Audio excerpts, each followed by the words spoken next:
Chapter 2770. In the police station, Chu Ho sat quietly on the bench, patiently waiting for news. Unknowingly, it was already late. Mu Yancheng settled Meng Qingxue in a hotel. Her body was still weak, and she was exhausted after a day's drive.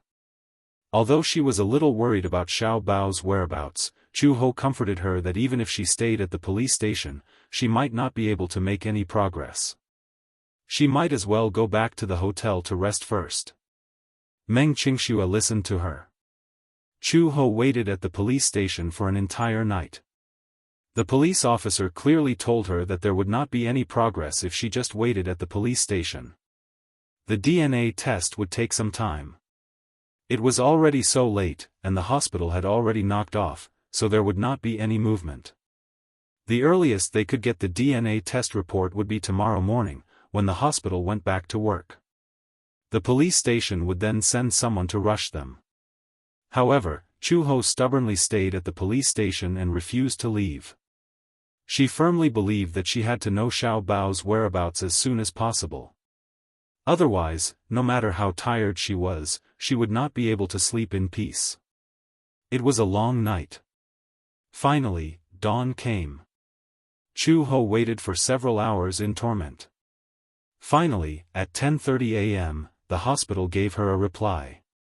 The police officer brought her to the hospital and personally collected the report.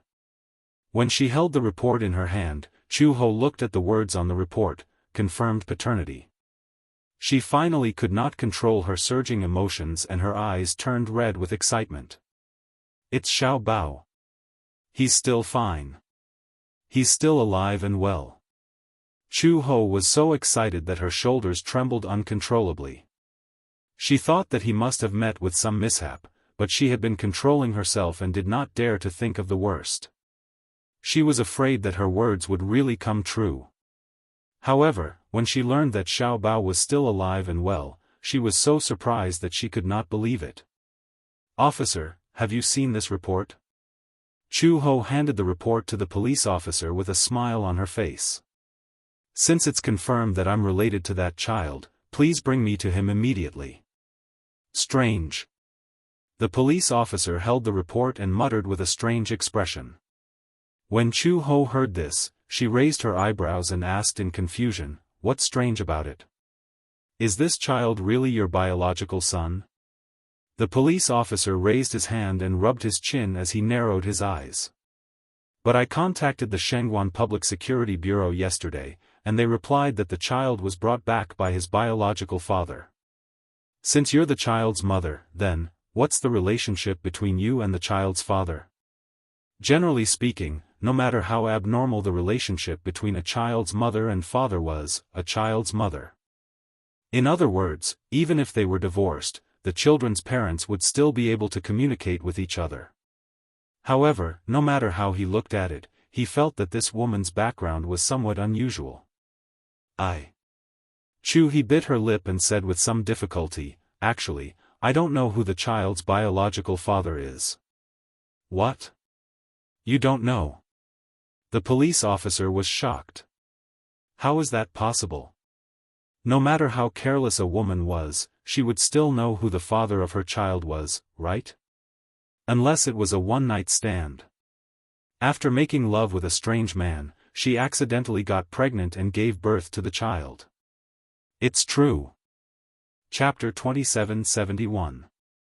After a pause, Chu He added, "Later, I found out that I was pregnant, but I lost all my memories of who the child was, who the father was, and what my relationship with that man was. I can't remember even the slightest bit." "You didn't try hard to remember?" "It's no use." Chu Ho shook her head, looking exhausted. "I racked my brains, but I still couldn't remember. The doctor said that I lost my memory because my head was severely injured. There was a blood clot in my brain, and it had congealed into a blood clot that pressed on my nerves. In addition, subconsciously, I didn't want to recall that past. However, if the blood clot eventually disappeared, there was a possibility that I could regain my memory." The police officer said suspiciously, "But the strange thing was that I couldn't find any information about you in the database." Even the household registration center couldn't get your file. What kind of special identity did you have in the past? So special that all the networks couldn't find out who you were. Chu Ho said, I really don't remember. What my identity was, who I was, and what happened in the past, I don't care about it. As she said that, she walked in front of him and held his shoulders tightly. I just want to see my son right now. Didn't you say that as long as the DNA report confirms our parent-child relationship, you'll be able to bring me to him? The police officer was stunned for a moment, then nodded silently. Calm down, don't be agitated.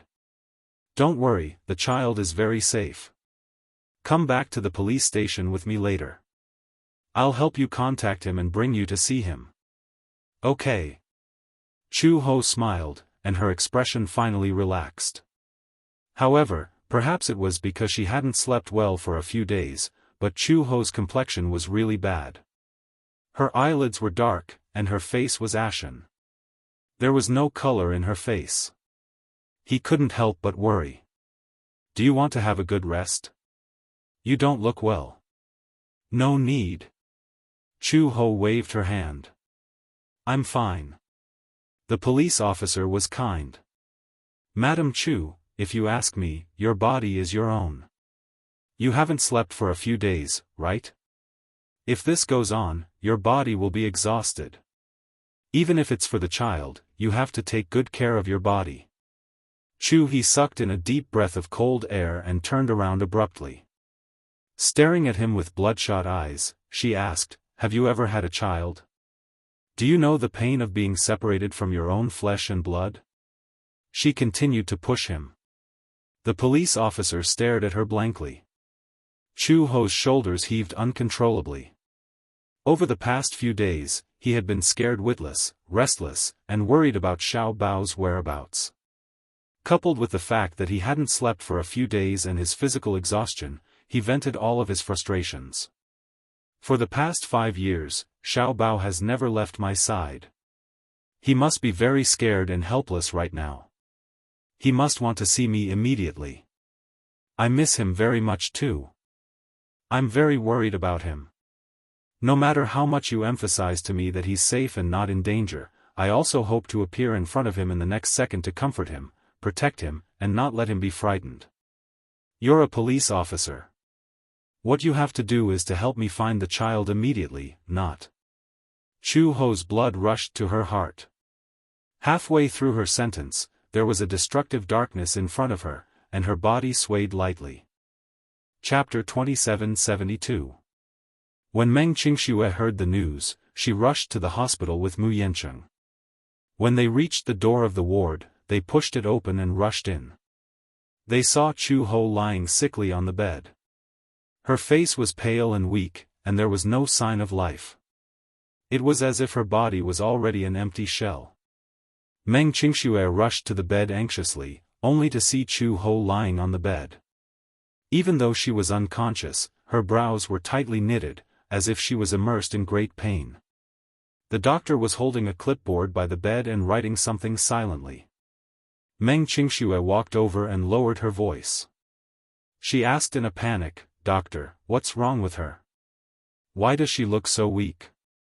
What's going on? When the doctor heard this, he could not help but turn to look at them. After sizing them up for a while, he asked, Are you the patient's family members? Yes. Meng Qingxue replied without thinking. The doctor nodded. 3 hours ago, the patient was sent to the hospital. After a checkup, we found that her body is very weak. Preliminary diagnosis is that she has not had good rest for a long time and is physically exhausted. Furthermore, she has very serious anemia. Moreover, after a brain CT scan, we found that there is a large blood clot in the patient's head that is pressing on the cranial nerves. Is it very serious? Meng Qingxue asked worriedly. As the patient's family member, don't you know about her physical condition? Her condition is very serious. She needs immediate surgery to drain the blood clot. The doctor was a little surprised. Meng Qingxue shook her head. I only know that she suffered a serious head injury due to an accident and lost all her memories. The patient has amnesia? Yes. The doctor pondered for a moment before saying, it's probably because the blood clot is pressing on the nerves. I suggest immediate surgery. Meng Qingxue sucked in a breath of cold air, obviously a little shocked. Surgery? Her hands trembled uncontrollably. Don't tell me we need a craniotomy? In her impression, any surgery that required moving the brain was a craniotomy. However, such a surgery was too risky. When the time comes, a few surgical plans will be given. It also depended on the specific location of the blood clot.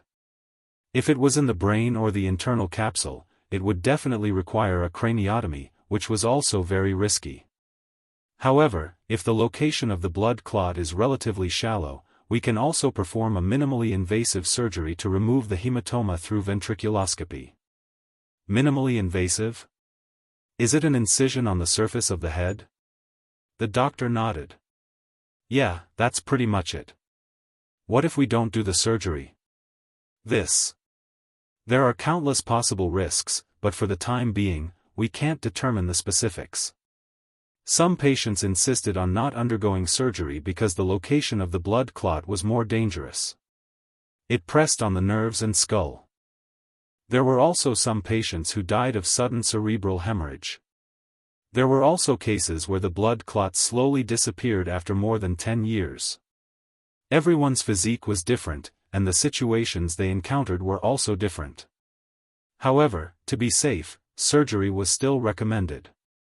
If it presses on other nerves in the future, it will be difficult to determine the unknown risk. Meng Qingxue clenched her fists, frowned slightly, and asked, how long will it take to prepare for the operation? If you are well prepared, the operation can be carried out the day after tomorrow. However, the family member's signature is required. Chapter 2773. At night, there was a sudden thunderstorm. A white light suddenly flashed outside the window, followed by a thunderclap. Chu Xiaobao was awakened from his sleep by the sound of thunder. He was so frightened that he cried out loud. Mom, he had a nightmare. He dreamed that Chu Ho was standing in front of him, but she looked like a stranger. She looked at him as if she did not know him and was a stranger. He panicked and wailed. He hugged her, but she pushed him away coldly. Mom! Xiaobao cried out in alarm, but he saw Chu Ho turn around and leave. He chased after her in fear, but the road under his feet seemed to be endless. He ran and Chu Ho walked, but he could not catch up. Mom! No matter how much he screamed, Chu Ho did not look back. He was so frightened that he did not know what to do. He chased after her desperately, but he could only watch as Chu Ho's back gradually disappeared at the end of his sight. When he was awakened from his nightmare by the sound of thunder, he was already in a cold sweat and trembling. Unknowingly, tears streamed down his face. The more Xiaobao recalled the scene in his dream, the more frightened he became. He rarely dreamed. Even if he did, he would forget everything in the dream when he woke up. However, this dream was extremely clear. Even when he woke up, it was still deeply engraved in his memory. Mom, Xiaobao cried sadly. The crying alarmed Gu Jinglian, who was reading in the study. He had the habit of reading before going to bed. When he heard the crying, he walked into the master bedroom and saw Xiaobao covering his eyes and crying bitterly. Why are you crying again? Gu Jinglian looked a little unhappy. Why was his son crying all day long? He looked so weak and frail. He was the blood of the Gu family after all. He did not inherit his courage at all. He was like a fragile glass doll. When should he bring him to gain experience? Gu Jinglian cursed silently in his heart. As soon as Chu Xiaobao saw him, he felt a great sense of security in his heart. He got up and threw himself at him. He didn't care that the two of them had an earth-shattering cold war before. He threw himself into his arms without any scruples. Sob, sob, sob. Uncle, Mommy doesn't want me anymore. I can't catch up with her no matter how hard I try. She doesn't want me anymore. She just left me like this. When Gu Jinglian saw her throwing herself into his arms so recklessly, he felt as if a soft spot in his heart had been touched. He could not help but reach out his hand and gently stroke the back of his head as a form of consolation. Nightmares? Woo, Chu Xiaobao did not have the concept of a nightmare. He only knew that this dream had shattered all his hopes. Will Mom really abandon me? Why hasn't she come to find me after so long? Is she going to abandon Xiaobao? Gu Jinglian raised his eyebrows, but his voice unconsciously softened. No. Really? It's just a nightmare. Be good. Gu Jinglian stroked his hair and said, Go to sleep. Uncle, you won't abandon me, right? Xiaobao still looked at him uneasily. Gu Jinglian looked at him and was silent for a moment. Suddenly, he smiled and said, I won't. In this way, Xiaobao felt inexplicably relieved. He had just carried him to the bed and covered him with the blanket when his phone suddenly rang. Chapter 2774. What? We don't have enough manpower here. Young Master Gu, you see, trash. Gu Jinglian scolded and hung up the phone. Just as he was about to get up, he saw Xiaobao staring at him with tears in his eyes. Seeing that he was about to leave, he looked scared. Uncle, where are you going? Are you going to leave me behind too? Gu Jinglian frowned. Suddenly, he thought of something and his lips curled into a cold arc. Didn't he want to train his courage? Wasn't this the best time? Muroga Casino, the biggest casino under the Gu family. Now, there was a boiling cauldron of voices and the scene was chaotic. There were cheers and curses mixed in, and the mood was high.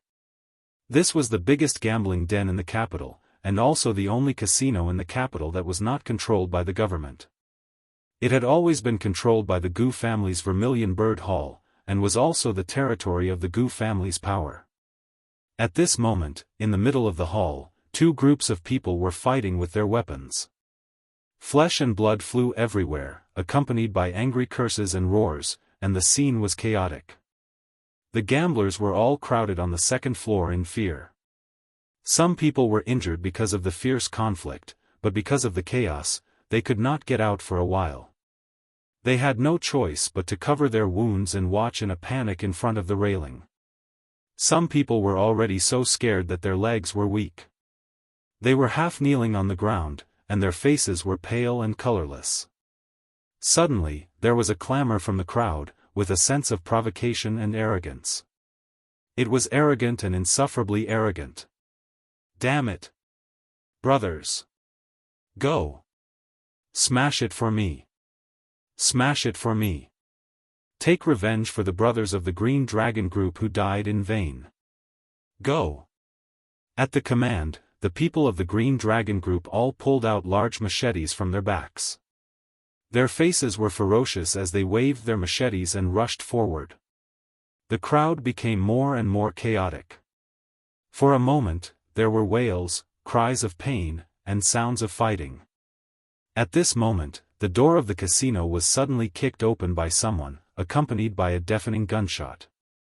The gunshot echoed in the hall for a long time, and the scene suddenly became strangely quiet. A group of men in black rushed in from the door, and then respectfully stood in 2 rows, bowing their heads. Then, a cold man's voice came from the door. I heard that someone is causing trouble on my territory. Just as he finished speaking, there was a sound of casual footsteps at the door, and a tall and slender figure slowly walked in. Everyone was stunned and surprised. Under the gazes of 2 rows of men in black, Gu Jinglian stood tall with his hands in his trouser pockets. His sharp eyes swept across the crowd gathered together and he let out a low chuckle. Green Dragon Group's mood. Or was it because I was not ruthless enough that you dare to stir up trouble under my watch? The man was wearing a black British long windbreaker, a pair of black trousers, and a pair of black high boots. His sharp black hair was neatly tied to his ears. He looked neat and free, and his whole body exuded an unruly aura. He was obviously a young man, but when he stood there, his every movement showed the demeanor of an emperor. It was as if he was born with an elegant and arrogant temperament. Gu Jinglian looked around at the messy scene, and the corners of his lips curved into a cold arc. Chapter 2775. From the moment he appeared, the crowd fell into a deathly silence. Everyone looked towards the door, and their hands froze in place. The people from the Green Dragon gang were stunned. They were shocked by his imposing manner and stood rooted to the ground, not daring to move. Young Master Gu. It's young Master Gu. A man suddenly exclaimed in surprise and rushed out from the crowd. He quickly ran in front of her and respectfully bowed his body. He lowered his head and said loudly, "Young Master Gu. I don't know what happened today, but the Green Dragon gang brought people to cause trouble." Before he finished speaking, Gu Jinglian raised his eyebrows impatiently and kicked him to the side. The force of the blow was so strong that even the man, who had been fighting in the black streets for many years, could not withstand it. He flew a few meters away and fell to the ground, coughing up a mouthful of blood. "Useless thing!" Gu Jinglian arrogantly scolded and walked in front of him. He kicked his shoulder. The man groaned and fell to the ground, his face full of cold sweat. Gu Jinglian walked towards him and his patent leather boots stepped on his chest mercilessly. He coughed and raised his head. He saw a pair of evil eyes shining like a ghost hiding in the night, ghostly and fierce. He narrowed his eyes dangerously. The man was so scared that he hurriedly got up and knelt on the ground, trembling. His shoulders trembled violently. "I said, I don't keep useless people under me," Gu Jinglian said coldly. His amber eyes suddenly flashed with a glimmer of light and there was a touch of disdain in his eyes. He slowly raised his eyes and his sharp gaze swept across the crowd in front of him. His voice was like a bloodthirsty demon, "You dare to cause trouble here, so don't dream of walking out of here alive." After saying that, he raised his chin and signaled with his eyes. The door behind him was closed and locked. A group of men in black took out their pistols neatly and skillfully. The dark holes were aimed at the people from the Green Dragon gang. At the same time, the gamblers who surrounded the railings on the second floor sucked in a sharp breath. Gu Jinglian looked up expressionlessly and pulled out a pistol from his waist. He pointed it at the crowd and curled his lips impatiently. "I'll shoot whoever makes another sound." His skin was fair and clean, his eyebrows were sword-like, and his eyes were upturned. He looked extremely devilish. His facial features were clearly so beautiful and exquisite. His delicate and pretty contours were dyed with traces of cold and sharp heroic spirit because of his cold eyes. Cries of surprise rose and fell from the group of gamblers as they retreated one after another. On the other side, the members of the Azure Dragon group opened up a path. A burly man slowly walked in front of Gu Jinglian. This man was the leader of the Azure Dragon group, known as Long Si. The Dragon sect was the head of the three major Hadao clans in the capital. It was once an all-powerful clan in the capital, and its reputation spread far and wide. At that time, the Dragon sect and the Gu family stood side by side. They were on par with each other and were feared by other clans. They once had a glorious period. However, since the young master of the Dragon sect, Long Air, passed away 3 years ago, the Dragon sect had declined. Their power had greatly weakened and even their status had fallen to the bottom. Chapter 2776. The Long family's bloodline was extremely weak. In the early years, because the Long family's status was unstable, Long Air's first 2 children were assassinated and persecuted. Later on, Long Air had a son.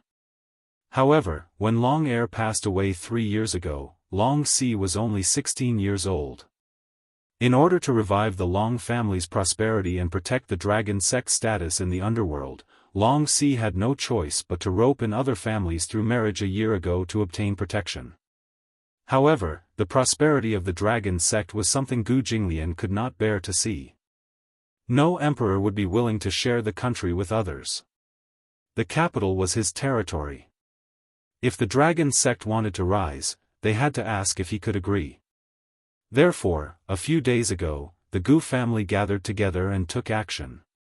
In less than 3 days, they wiped out the casino and Jiangnan clubhouse that the dragon sect controlled. The dragon sect's vitality was greatly damaged.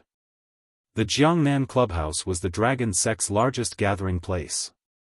On that night, the dragon sect's glorious history became a thing of the past. Long Air flew into a rage out of humiliation.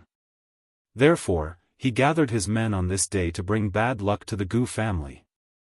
Even if both sides suffered losses and perished together, he would not hesitate. Young Master Gu, long time no see. Long Air opened his mouth, but his voice was hoarse. When he laughed, he was evil and threatening. Gu Jinglian looked around and frowned slightly. Long Air, sometimes a last-ditch struggle is not a wise choice. His tone was filled with mockery. Long Air flew into a rage out of humiliation and said angrily, "Cut the crap. Go, go." Long Air pointed at Gu Jinglian. "Kill him." The group of people behind Long Air was ready to move. With a command, the group of burly men behind Long Air rushed toward Gu Jinglian at lightning speed. "Gu Jinglian, tonight is the day you die." Gu Jinglian looked at the crowd rushing toward him casually and sneered. Then, he waved his coat away and gently unbuttoned his collar. "Protect young Master Gu." The dragon sect's fighters rushed towards him. The man in the lead had a body of terrifying muscles, especially the bulging muscles on his arms. It was as though his clothes were about to burst. He strode over, raised his fist, and smashed it down on Gu Jinglian's face. However, in the next second, Gu Jinglian raised his hand and caught his punch. The man was shocked and looked up, only to see a cold look of contempt in Gu Jinglian's eyes. "You overestimate yourself." In the next second, Gu Jinglian twisted and broke his wrist. "Ah!" The man roared in pain. Gu Jinglian pulled out his gun and aimed it between the man's eyebrows. With a bang, he gave the man a quick death. Blood splattered all over his body, staining it red. Gu Jinglian smiled coldly, but he didn't say much. He waved his hand lightly, and his subordinates immediately swarmed forward. Gu Jinglian was famous for his ruthlessness. The Azure Dragon gang dared to cause trouble in the Gu family's territory, so they naturally cut off their own escape route. Chapter 2777. Bang, bang, bang. Long Si turned pale with fright. He did not expect Gu Jinglian to be able to mobilize so many people in such a short period of time. The two sides fought fiercely, and the scene was intense. Smoke filled the air and blood flowed like a river. Tonight was destined to be a bloody night in Moroga. There were severely injured people lying on the ground. Some of them had already stopped breathing. Most of the gamblers had seen the world, but they had never seen such a grand scene. They could not help but be stunned on the spot. Some of the more timid ones were so scared that they almost peed their pants. Just as the crowd was restless, a child's loud cry suddenly came from outside the closed door. Gu Jinglian paused and silently put away his gun. He signaled to his subordinates with his eyes. As soon as the door was opened, the child's childish cries became louder and louder. A handsome young man rushed in with a crying face holding a child who looked no more than 5 years old. Gu Jinglian took a look and his eyebrows twitched. Dark clouds covered his face. Everyone looked at the child. The man was very tall, so when such a small child nestled in his chest, he looked too small. The boy was very cute. His skin was fair and tender, his hair was black, and his eyes were bright and clear. At this moment, there were sparkling tears in his eyes. However, this child was not as soft and weak as she looked. At this moment, she had a fierce expression as she bared her fangs and brandished her claws, tearing at the man's face and hair. She kicked and kicked at the man's arms with her little feet as she cried loudly. The man was called Maman, and he was one of Gu Jinglian's most trusted subordinates. Now, such a fierce man was carrying such a small child. It was a little out of place. He held up the little child's hands in front of Gu Jinglian as if he was presenting a treasure.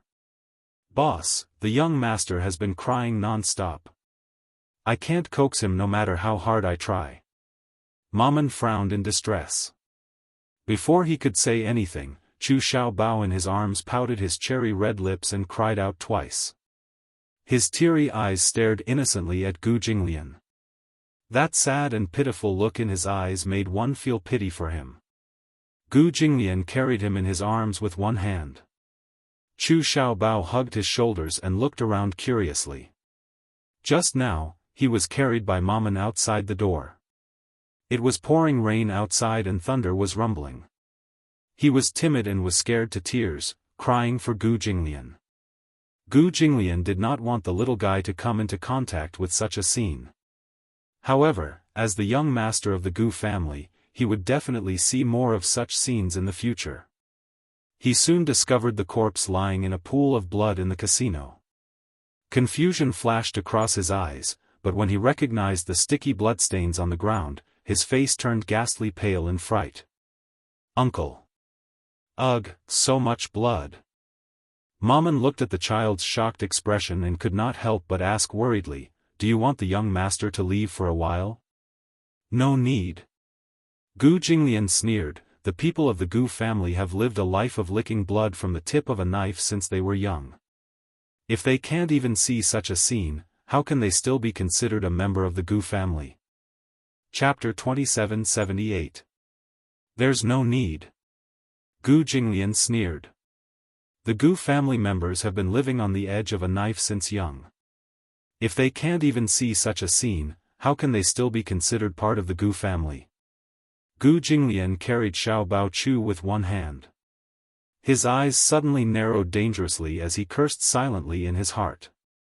Who gave the Green Dragon gang the courage to come knocking on his door? As he thought about it, he called out, "Lin Suong." A response came from the black suit behind him. After a while, a burly man walked out. He lowered his head and walked in front of him.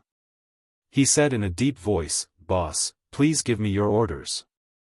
Gu Jinglian's fingertips gently caressed the baby's soft cheeks. He said without raising his head, "If I remember correctly, Muroga has always been under the jurisdiction of Vermilion Bird Hall. As the hall master of Vermilion Bird Hall, you let me see such a scene today. I'm very unhappy." His strange smile suddenly sent a chill down Lin Suhong's spine. He was a little shocked.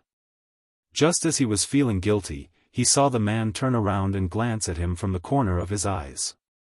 He said with a smile that was not a smile, "You should know that I don't keep useless people under me. You should think about how to protect your position as hall master." His heart suddenly sank. He immediately rushed in front of him and knelt on the ground with a plop. He said with a head full of cold sweat, "I'm sorry. Boss. What happened tonight was my mistake. Get out of the way. Don't block the way." Gu Jinglian did not even look at him and kicked him to the side. He walked a few steps towards the door and suddenly remembered something. He said coldly, "Lin Suong, if you don't clean this place up, don't think about keeping your hands." After saying that, he sneered and walked away with the baby in one hand. He left Lin Suong alone on the ground, trembling with fear. Until Gu Jinglian carried Xiao Bao Chu out of the door, the child in his arms was still in great fear and trembling all over. So much blood, so much blood. The ground is covered in blood. Chu Xiaobao had never seen such a scene before. However, for as long as Gu Jinglian could remember, he was carried in the arms of his father's subordinates. When he was patrolling the casino, he was not used to seeing such a scene. Those who had their fingers chopped off because of cheating were holding their bloody palms and wailing in pain. The gamblers who had their legs broken and were lying on the ground convulsing from the immense pain, in fact, because of the drug abuse, he was in a state of madness. The scenes of men and women abandoning all restraint were incomparably deep in his memory when he was young. Children who grew up in the Gu family had to experience this from a young age. Chu Xiaobao asked fearfully, "Uncle, did you kill those people?" Gu Jinglian leaned lazily against the back seat and lowered his head to look helplessly at Xiaobao, who was crying non-stop in his arms. He was physically and mentally exhausted from the crying. He gently ran his long fingers through his hair and sighed in annoyance. It seemed that he had made a wrong decision. It seemed that he should not have brought this child to such an occasion. Looking at him crying and throwing a tantrum, he actually felt a sense of pity for him. Was it an illusion? He actually felt heartache and pity for a person. Could it be that because this child was his flesh and blood, he had developed a feeling of pity for the child? Stop crying. Mammon, who was at the side, was dumbfounded. Chapter 2779. Chu Xiaobao, this guy, was his child. When he first learned of this fact, he could not accept it. After all, a little guy who fell from the sky with the same bloodline as him was too sudden, so he could not quickly integrate into the role of a father. He could not help but think that life was really a strange thing. Inexplicably, this child who appeared had his blood flowing in his body. However, he was cold and proud. He had no concept of such a special emotion as family. However, when he saw Chu Xiaobao curled up in the corner of the sofa, dozing off, his head heavy. In the end, he fell clumsily on the sofa. Then, he woke up abruptly and got up from the sofa. He rubbed his eyes sleepily. That sleepy and confused look was actually a little simple and honest and cute. Like a little panda. For some reason, the place in his heart softened slightly. For the first time, he realized that such a cute little guy was his son. He walked to the sofa and reached out to ravage his head. In his confusion, Xiaobao reached out his small hand to grab his hand. Such a small hand just happened to hold two of his fingers. It was so soft and cute. This kind of emotion resonated with him. It was really magical. Her hands were so small and tender as if they were carved out of tofu. Her cheeks were pink and had the unique milky fragrance of a child. Her chubby body, especially her belly, was so round that it looked as if it could be broken by the wind. Perhaps it was because she had eaten her fill at dinner. Gu Jinglian looked at him seriously. His eyebrows and eyes were similar to his, but they were not fully open yet. His eyes were black and white, watery, and sparkling. His eyelids were slightly red. Perhaps it was because he had cried just now, but his eyelashes were still faintly stained with dew. They were very similar. At first, he did not particularly look at this child. When his subordinate said that this child was similar to him, he did not think much of it. However, after taking a closer look, he realized that they were very similar. Just like a replica of him when he was young. This was his son. Gu Jinglian's son. A descendant of the Gu family. He could not help but outline an unfamiliar arc. It was like tenderness. Seeing him cry, Gu Jinglian finally could not bear it. "Maman." "Yes." Gu Jinglian said, "Bring the little toy from the trunk over." Maman's eyebrows furrowed, and the corner of his lips twitched violently. He turned around and fetched it for him. "Coax him." Gu Jinglian gave the order again. The corner of Maman's lips twitched again. If he was asked to climb a mountain of blades or dive into a sea of fire, he would not hesitate at all. However, wasn't it too much to coax a child? However, despite his misgivings, he still obeyed Gu Jinglian's orders. Shaking the doll in his hand, Mammon coaxed and lied to the baby in Gu Jinglian's arms. His voice was as gentle as it could be. "Little master, look at what this is. Cute?" The subordinate standing beside Mammon actually wanted to say that the anime seemed to have been outdated a long time ago. Gu Jinglian rubbed his head. After careful consideration, he decided to do it himself and coax this timid little fellow. "Good boy, don't be afraid. It's fake. His words caused the little guy to be surprised. Fake? Chu Xiaobao stared at him with tears in his eyes. He did not believe him. Where's the blood? It's all ketchup. Chapter 2780. Ketchup? When Chu Xiaobao heard this, he immediately stopped crying and did not feel afraid anymore. In the end, he was easy to deceive. With just a few words, he was coaxed. He blindly believed Gu Jinglian's words and did not doubt them at all. Originally, he was afraid of the smell of blood, but now, because of his few words, his courage gradually grew. Are you playing a game? Chu Xiaobao pointed at the blood splattered on his body. Is this also ketchup? Yes. Chu Xiaobao heaved a long sigh of relief and patted his chest lightly. However, he was still breathing rapidly with lingering fear. I thought you were really a heinous scoundrel. Murder and arson, this kind of scoundrel is very scary. Chu Xiaobao's unintentional words caused Gu Jinglian to be stunned for a moment. I hate scoundrels. Chu Xiaobao emphasized again. Suddenly, he changed the topic and whispered, however, Uncle looks like a very elegant gentleman. He must not be a bad person. Gu Jinglian was startled for a long time. He suddenly frowned slightly, but seemed to be deep in thought. Maman respectfully walked forward and leaned close to the window. Gu Jinglian stretched out his long fingers and gently rubbed the space between his eyebrows. Without raising his head, he asked coldly, Is the leader of the Azure Dragon group completely dead? Maman said, No, there's still a pulse, but his breathing is very weak. He raised his eyebrows impatiently and curled his lips. He's not even dead yet. His life is really tough. It's good to keep him. Bring him back. I still have something to ask. Yes. There's more. Maman was puzzled. Boss, please give your orders. Gu Jinglian said coldly to Maman, Don't waste time. Deal with it cleanly. Yes, sir.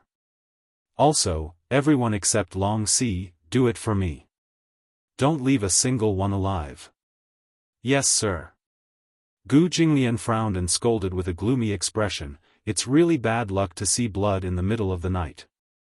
The car window rolled up and the car drove away. 2 days later, in the morning, Chu Ho was pushed into the operating room for a minimally invasive surgery. Meng Qingxue waited outside the operating room. She was scared out of her wits. The doctor said that the operation was very risky. However, he refused to say exactly how big the risk was. He only said that the worst-case scenario was that he would end up in a vegetative state. Meng Qingxue wanted to give up on the operation. However, the doctor said that the chances of him becoming a vegetable were very small. It was just that before the surgery, the chief surgeon would habitually report the worst-case scenario in advance so that the family could be mentally prepared. After a second brain CT scan, the doctor said with relief that the blood clot in the brain was not in the ventricle or the skull. This meant that there was no need to use a craniotomy plan for the surgery. However, in order to prevent future problems, it was recommended that she undergo surgery immediately to remove the blood clot in her brain. The cost of the surgery was very high. Chu Ho naturally did not have such wealth. As for Meng Qingxue, she naturally did not have that much savings. She discussed this matter with Mu Yancheng, but Mu Yancheng paid for all the medical expenses without hesitation. Meng Qingxue was very grateful. She hoped that the operation would be successful. It would be best if Chu Ho could recover his original memory. Losing one's memory was a very painful thing. She did not expect Mu Yancheng to agree to it so readily without a second thought. Chapter 2781.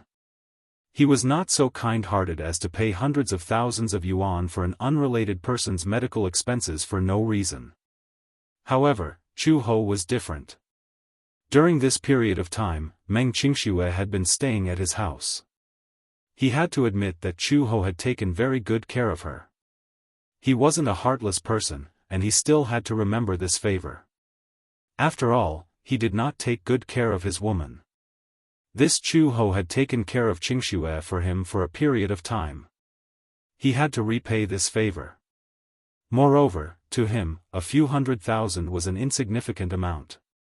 It was completely insignificant. However, if such an insignificant amount could evoke her gratitude, then it would definitely be worth it. While the operation was still ongoing, Meng Qingxue called Mu Yancheng. Mu Yancheng said that there was a board meeting in the morning and that he needed to attend. Previously, because he had left the capital and was not in the company for a long time, a few senior executives were dissatisfied and criticized him without thinking. Even Mu Linfeng scolded him harshly. Mu Yancheng said that he would rush to the hospital immediately after the meeting.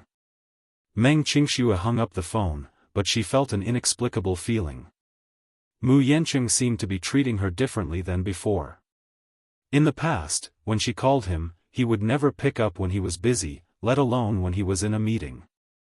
Even if he was free, he would not immediately think of coming to her side to accompany her. Just now, he said over the phone that he would come to the hospital to accompany her after the meeting. He had changed. He seemed to be gentler, more considerate, and more affectionate toward her than before.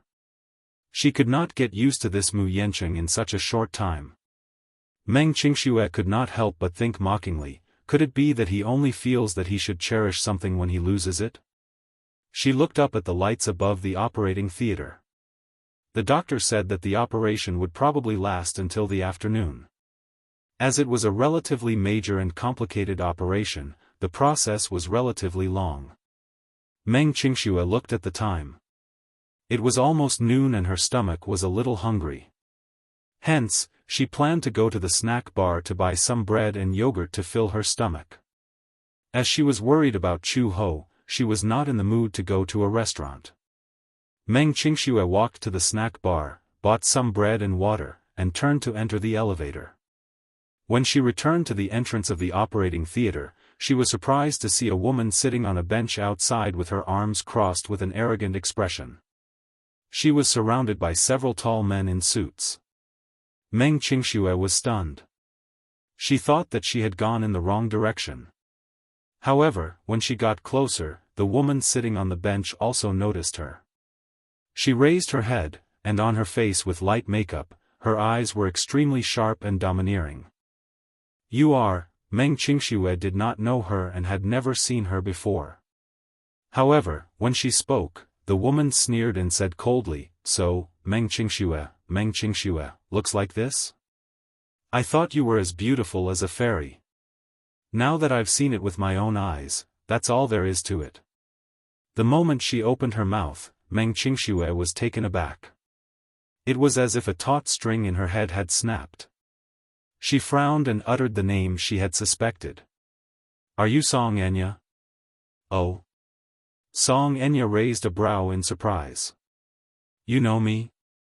Chapter 2782. That name is like thunder to my ears. Meng Qingxue curled her lips and asked bluntly, "What are you doing here?" "What am I doing?" Song Enya was so angry that she laughed. She found the other's question extremely laughable. Her gaze was fixed on the other's stomach as she said fiercely, "Meng Qingxue, since you know who I am, not only do you not show any sense of shame, you even ask me who I am as if it's a matter of course. I'm Mu Yancheng's fiancée and the future young mistress of the Mu group. We're officially married. What about you? I don't know where this wild vixen came from, but you're delusional enough to snatch my man. Are you even worthy? Mu Yancheng is my fiancé and future husband. Who do you think you are? Wild vixen?" Meng Qingxue burst into laughter when she heard this term. "Song Enya, how can you be so smug? Strictly speaking, you're the real third party, right? Yancheng and I have been dating for 3 years, and our relationship is stable. I don't know what tricks you used to force him to marry you for no reason. Yancheng loves me, not you." Song Enya sneered. "Oh? Since you keep saying that Yancheng loves you, why would he rather marry me than give you a status?" Meng Qingxue's words hit the nail on the head and she was at a loss for words. There was a boom.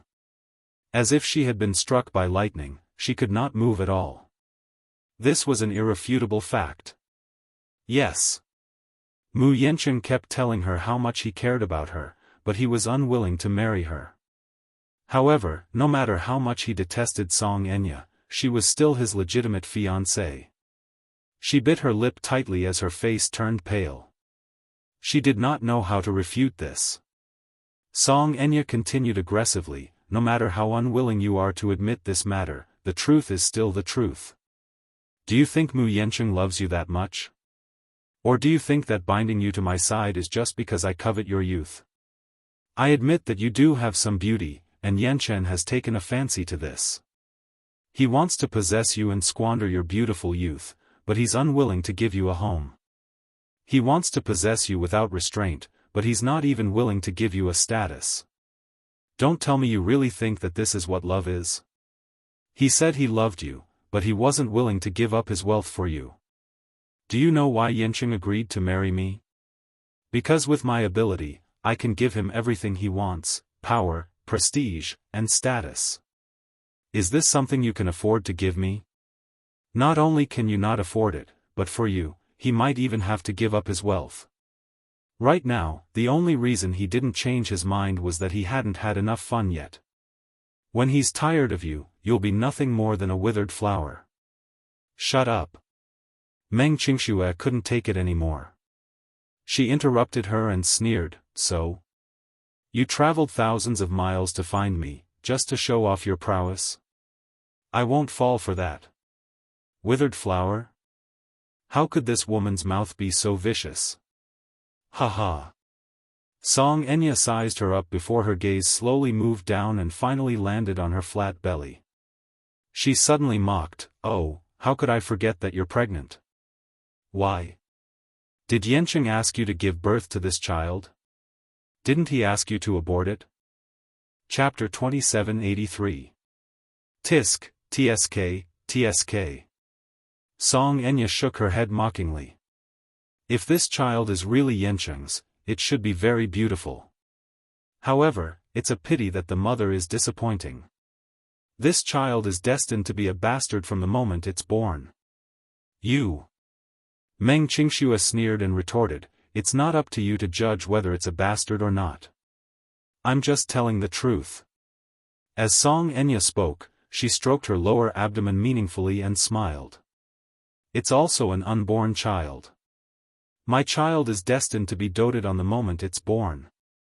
What about the child in your stomach? It's a bastard from the moment it's born. It's destined to have no status for the rest of its life. Even if Yanqing brings the child back to the Mu family out of consideration for their relationship, it will be suppressed by my child for the rest of its life." Huh. Meng Qingxue's face turned pale. Her actions made it seem as if she was already pregnant. She exuded an extremely dazzling motherly glow from head to toe. Even though she knew very well that Song Enya was deliberately faking it. However, she really did not know that Song Enya was pregnant. She looked at Song Enya's lower abdomen suspiciously. It was also flat. If she was pregnant, it was probably not too long ago. "You're pregnant?" Meng Qingxue was in disbelief. Seeing her puzzled expression, Song Enya's lips curled into a smug smile as she said frankly, "Yes. I'm pregnant with Yanqing's child." Meng Qingxue's face turned pale. Song Enya became even more smug when she saw this. She snorted coldly and said, "Judging from your expression, you seem very surprised. Why? Yanqing didn't tell you about this, did he? Look, he says that he loves you, but he's not even honest with you. In that case, did Yanqing tell you about my pregnancy long ago?" Meng Qingxue asked coldly. Song Enya's expression froze. Meng Qingxue suppressed the resentment in her heart and suddenly let out a chilling laugh. "Song Enya, I thought you were very capable, but here I am. So, are you using your status and power to blackmail Yanqing into marrying you? Is this what you're capable of? I don't think you're that capable. Otherwise, why would she come all the way here to flaunt her prowess when she's pregnant? I think your relationship with Yancheng is also very distant. What? Song Enya thought that her words would anger the Missy. Unexpectedly, Meng Qingxue did not fall for this trick. Yes, Yancheng did say that he can't marry me, even though my relationship with him is a little shady. But, I'm willing to do it. Meng Qingxue paused for a moment and then sneered. Who's the one suppressing who? Song Enya, do you think you're so glorious now that you'll be able to make a comeback? With the passage of time, she was nothing more than a withered flower. At the end of the day, what else do you have other than your own superiority? But I'm different from you. Yancheng really likes to Yancheng. Otherwise, he wouldn't have personally come to Yen City to persuade me to come back. What? You? Meng Qingxue, you're really shameless.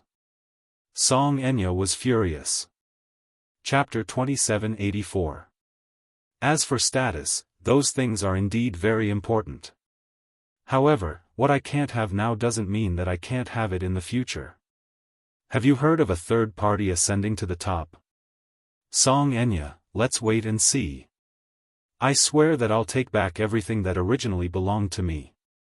His heart, his body, I want all of it. Along with my status. Together. If you have the guts, destroy me. Otherwise, I'll take back everything that you have now. You. Song Enya was furious. With nowhere to vent her anger, she bit her lip hard and clenched her fists. Then, with a sinister smile, she said coldly, all of you, go.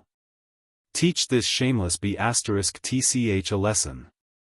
Let her know what it means by saying that trouble comes from a loose tongue. As soon as she finished speaking, the bodyguards behind her closed in on Meng Qingxue, eyeing her covetously. Meng Qingxue, however, did not show the slightest bit of fear.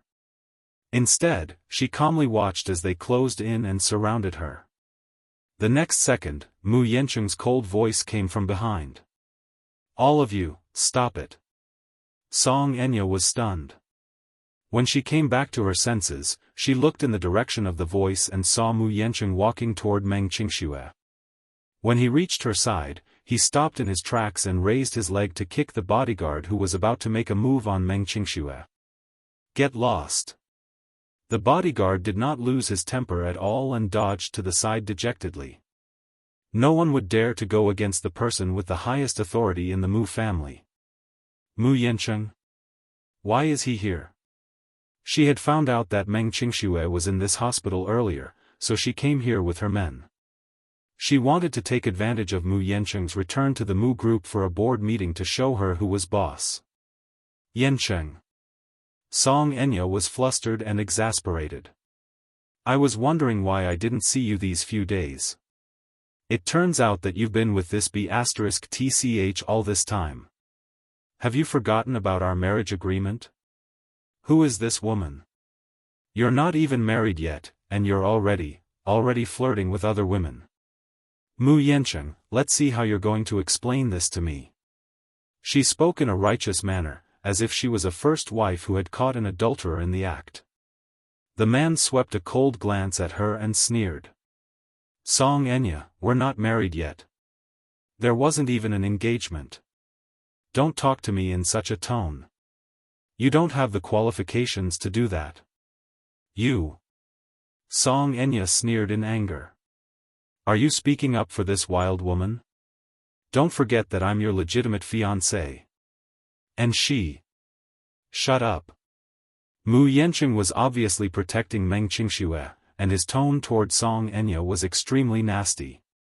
Song Enya's heart ached even more when she saw this.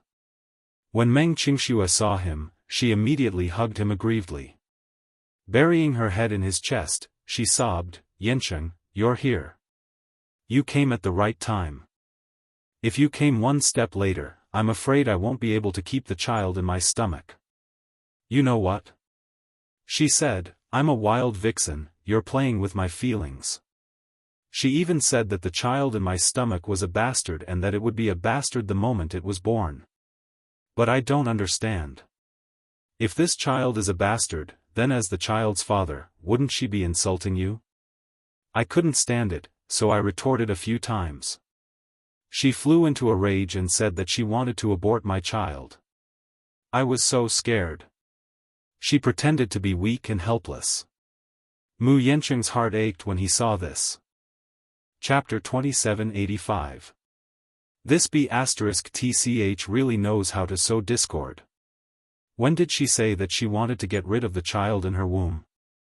Bastard child? When Mu Yancheng heard this, he laughed out of anger. He glanced coldly at Song Enya and said without thinking, if Qingxue is pregnant with a bastard child, then what about the one in your womb? At the very least, the child in her womb was personally conceived by me. Let me tell you, I admit to this child. Furthermore, I'll take good care of it. As for the child in your womb, I've never touched you. What dirty and despicable means did you use to conceive it? You know very well in your heart. What? Meng Qingxue seized the opportunity to ask, she said that the child in her womb is yours? Why? Isn't it yours? The child is mine. But I've never touched her. Mu Yancheng said coldly, as for how the child came about, she knows very well in her heart. Mu Yancheng. Song Enya could not take it anymore and questioned hysterically, must you stand on her side and defend her? Mu Yancheng, do you have a conscience? I'm pregnant with your child, too. No matter how this child came about, it's still your flesh and blood and has your blood flowing in it. How can you be so cruel and heartless? Cruel and heartless? Mu Yancheng sneered. Song Enya, don't make it sound so dignified. It's as if I have to marry you. You have to know that if you hadn't used such despicable means, I wouldn't have taken a liking to a filthy woman like you. I'm warning you, don't play any more tricks. Otherwise, don't blame me for being rude to you. You. She could not refute his coldness. She could not help but clench her fists so hard that her sharp nails almost dug into her palms. She sucked in a few breaths of cold air and suddenly said fiercely, Mu Yancheng, you win. Just you wait and see. With that, the Missy stormed off in a huff.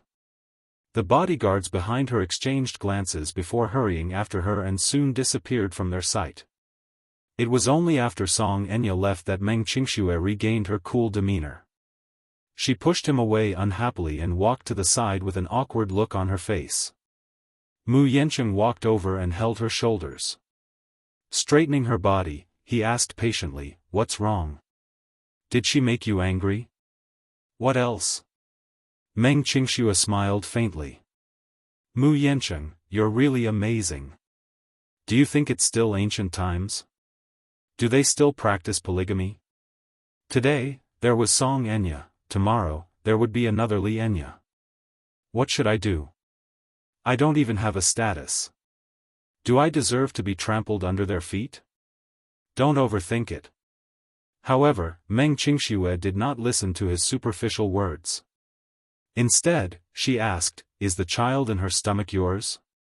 Mu Yancheng was stunned for a moment before he nodded. Yes. Meng Qingxue clenched her fists and hit him hard. How could you do this? Mu Yancheng immediately grabbed her punching hands and explained, Qingxue, things aren't what you think. Didn't I say just now that I didn't lay a finger on her? Chapter 2786. She stole someone else's sperm to conceive that child. Mu Yancheng interrupted her. Meng Qingxue widened her eyes in shock. What? You should know that I have a second brother. Mu Yancheng decided to come clean with her about this matter. Song Enya is in love with my second brother and wants to marry him wholeheartedly. This woman's abacus was extremely shrewd. How did she do it? Behind everyone's back, she secretly stole Mu Yaja's sperm from the Mu family's sperm bank and went to America for artificial insemination. After that, just as she wished, she successfully got pregnant.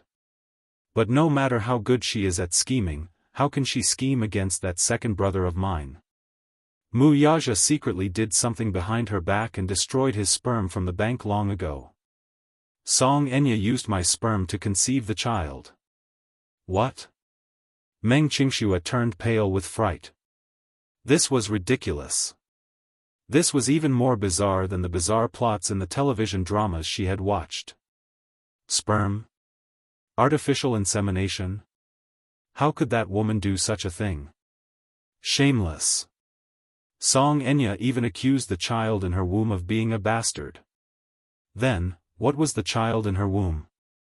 The child in her womb was the one with an unknown origin. How did you know about this? Meng Qingxue asked suspiciously. Since you knew, why didn't you force her to abort the child in her womb? I didn't know about this before.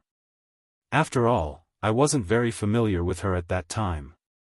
Mu Yancheng also felt wronged. If I had known, I would have done it long before the Song family found out about this. Would I have waited until now? Then, what exactly is going on? Meng Qingxue sneered. What ability does that woman have to pin this on you? He. She was kept in the dark from the start too. That second brother of mine is quite capable. He stole the sky and swapped the sun without anyone noticing. Song Enya was overjoyed after she got pregnant. However, when she returned to the country in high spirits and eagerly went to Mu Yaja to tell him the truth, Mu Yaja refused to admit that the child in her stomach was his. Song Enya took out the DNA test report, but because I'm related to Mu Yaja by blood, no matter how the child is tested, it's definitely related to Mu Yaja. He paused for a moment before his expression turned frosty. After all her scheming, Song Enya probably knew that it was impossible between her and Mu Yaja anymore. So, she schemed against me again. Since the child in her stomach is not Mu Yaja's, my shrewd second brother will naturally not admit it. But the child had to have a status and a father. He couldn't just abort it. She's the city's young lady. If news of her abortion were to spread, it would bring shame to the Song family. So, she schemed against me. That night, I bumped into her at a bar. She spiked my drink and brought me to a hotel. The next day, she slandered me for sleeping with her. At first, I was kept in the dark. But after that, I specially sent someone to investigate this matter. I didn't expect to be set up from the start. So, Meng Qingxue could not help but feel indignant when she heard this.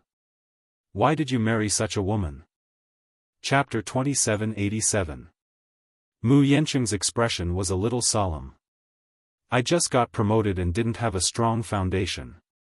If I were to marry into the Song family, my position would be stabilized. Hence, I obeyed my second uncle's wishes and agreed to marry her. Meng Qingxue bit her lip hard. She could not take it lying down.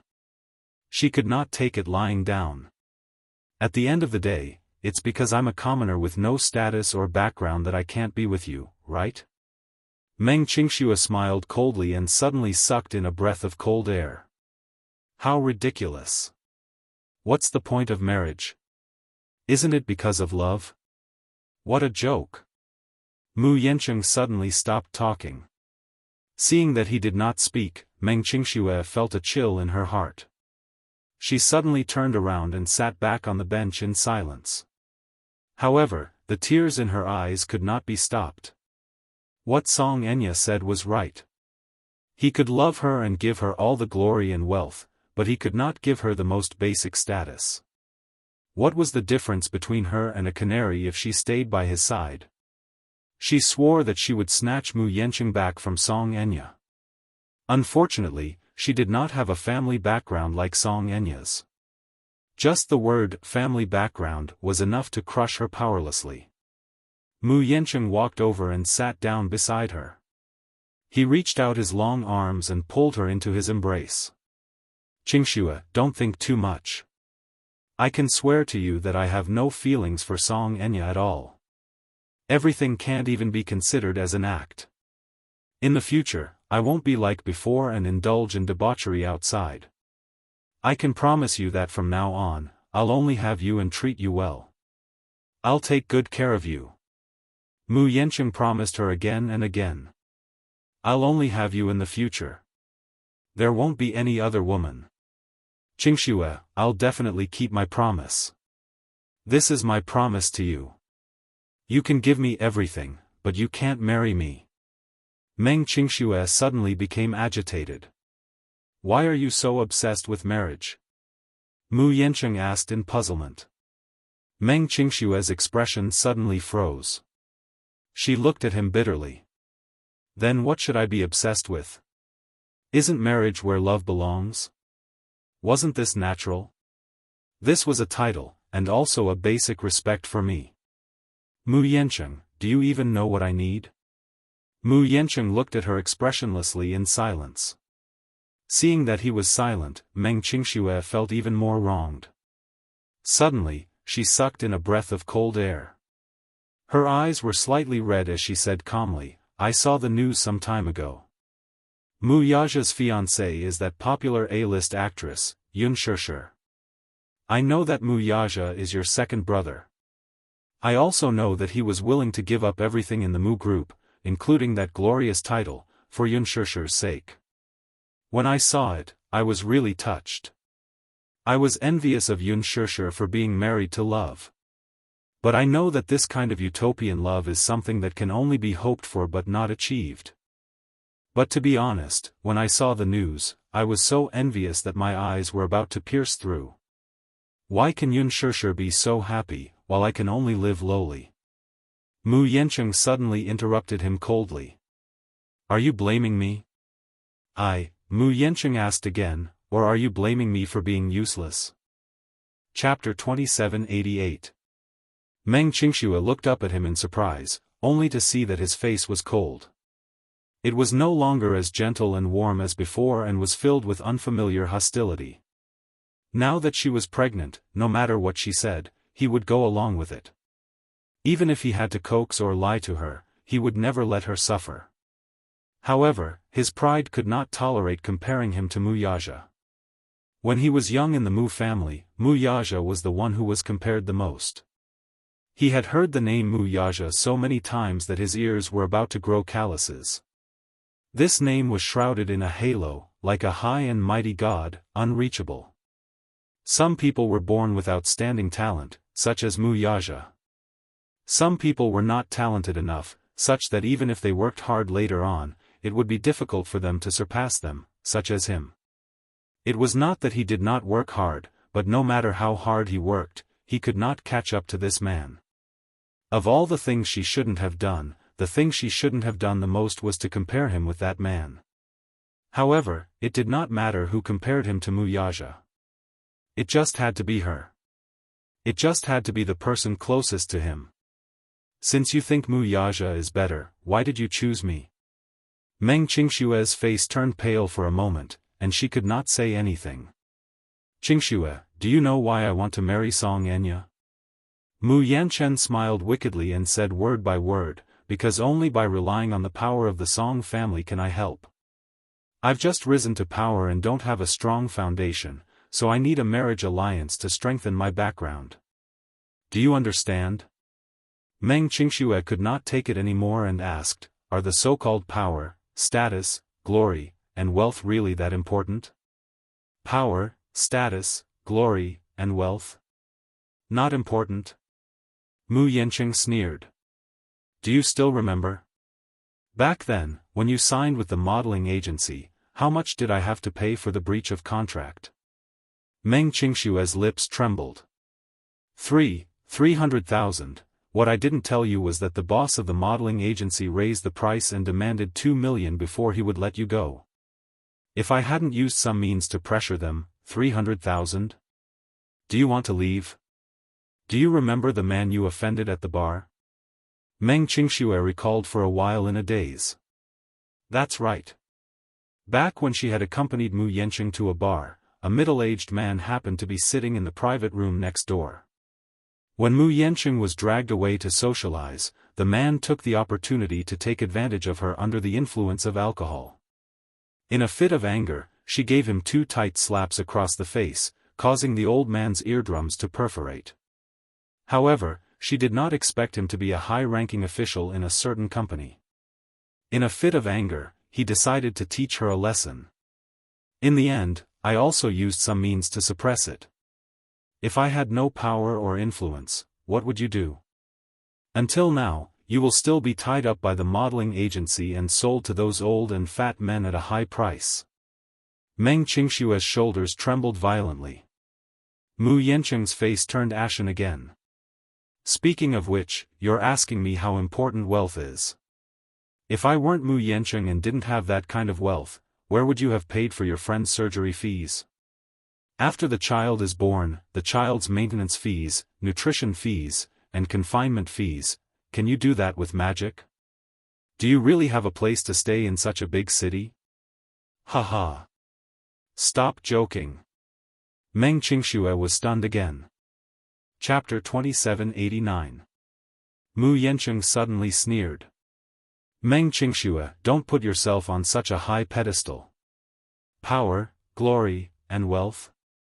Which man doesn't yearn for such things? Yes. I don't have Mu Yaja's boldness. I can't give up everything for a woman. I don't have his capability either. Even if I leave the Mu family, I can still obtain everything on my own. Yes. I'm incompetent. I don't have Mu Yaja's sense of responsibility. I'm incompetent and weak. If it weren't for Mu Yaja giving up that position, I wouldn't have the capability to be at the helm of Disheng Financial Group. Are you satisfied with what I've said? His self-esteem was being trampled on by her. All along, Mu Yancheng had prided himself on being contradictory. Being born into the Mu family, he had a sense of superiority, but being compared to Mu Yaja made him feel inferior. The combination of the two contradicted and repelled each other. Finally, there was a glimmer of hope. He tried his best to grasp it, but he did not expect that the woman closest to him would give him such a rude awakening. Meng Qingxue bit her lower lip hard. I didn't mean that. Meng Qingxue, do you know? I'm doing this because I promised myself that I'll give you and the child in your tummy the best life possible. I can promise you that I won't lay a finger on Song Enya, much less any other woman. What are your intentions, though? Why do you have to trample on my self-esteem like this? Mu Yancheng's body stiffened and tensed up after venting his anger. Under his shirt, the lines of his muscles could be clearly seen, as if they were filled with anger. Meng Qingxue also knew that she had said something wrong. She was flustered and vexed. She wanted to explain herself, but she did not know where to start. Yancheng, calm down. Meng Qingxue hesitated for a moment before spitting out a few words with difficulty. I said something wrong. It seems that you haven't considered our relationship properly. Mu Yancheng said with a livid face. He stood up abruptly and turned to leave without looking back. Yancheng. When Meng Qingxue saw that he just walked away, she couldn't help but feel a little anxious. She got up and wanted to chase after him. However, the surgical lights behind him suddenly went out. The door suddenly opened. When Meng Qingxue heard the commotion, she turned around and saw that the door of the operating theater was wide open. A group of medical staff pushed a bed out in a hurry. She looked anxiously in the direction where Mu Yancheng had left and then at Chu Ho, who was being wheeled out by a group of nurses. After a moment of hesitation, she clenched her fists tightly and walked toward the chief surgeon. Doctor, how was the surgery? Was it successful? The doctor glanced at her and saw tears on her face. He thought that she was worried and afraid, so he immediately comforted her. Miss, don't worry. The operation was a success. However, the patient will have to be transferred to the intensive care unit immediately. After the surgery, he has to rest well until the infection period passes. Meng Qingxue's mind was still firmly occupied by Mu Yancheng's words just now. She only knew that Chu Ho's surgery was very successful. While she was happy, she was also distracted by Mu Yancheng's words. Meng Qingxue asked tentatively, then, is the medical fees enough?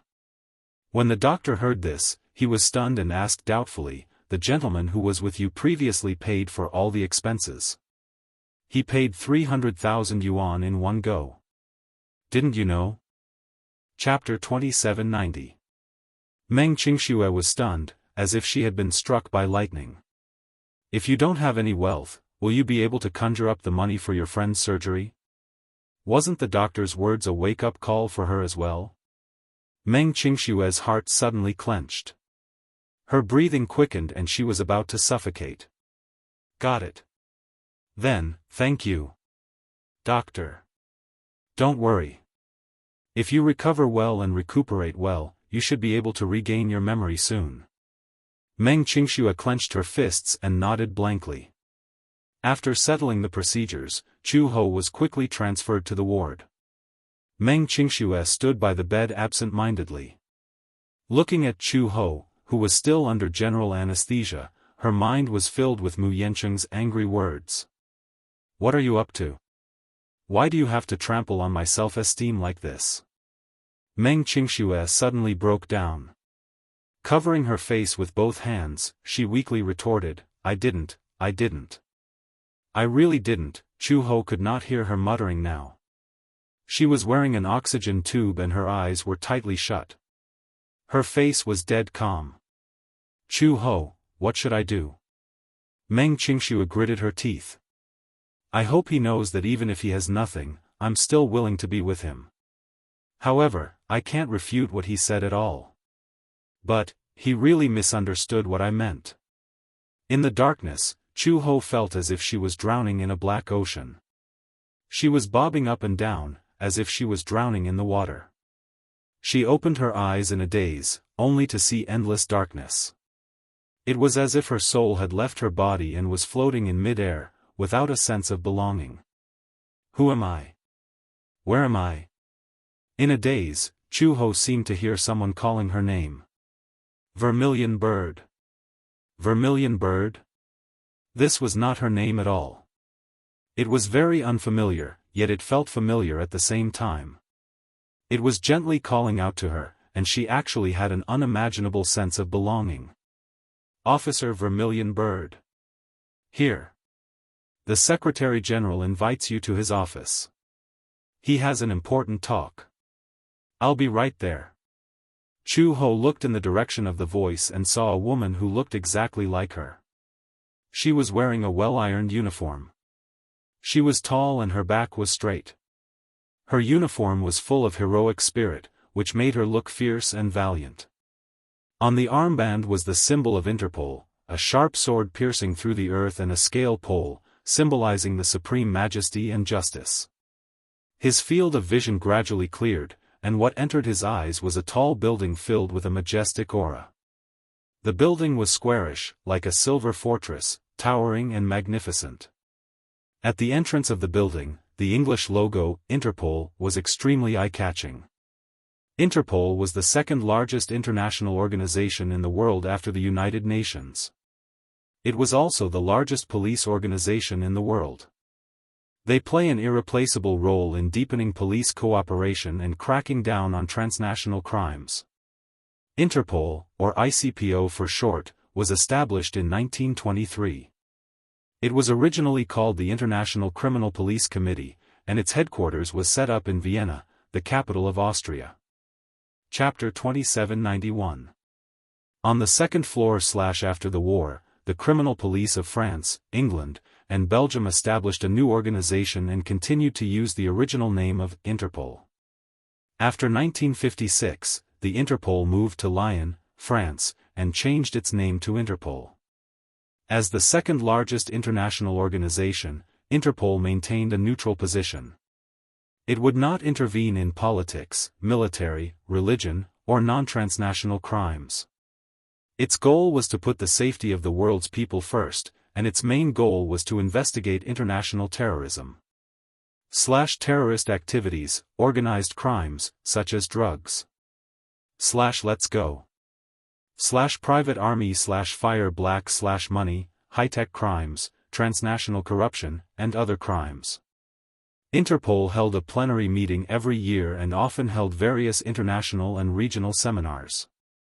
The organization maintained a close relationship with the Central Bureau of each country and organized international manhunts. ******* was an emergency warrant used by Interpol to fight international crimes.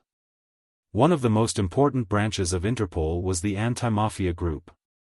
As the top anti-mafia inspector in the organization, Vermilion Bird's name was prominent. President's office. Vermilion Bird stood at the door and gently knocked. "Come in." Vermilion Bird pushed the door open and walked to the desk.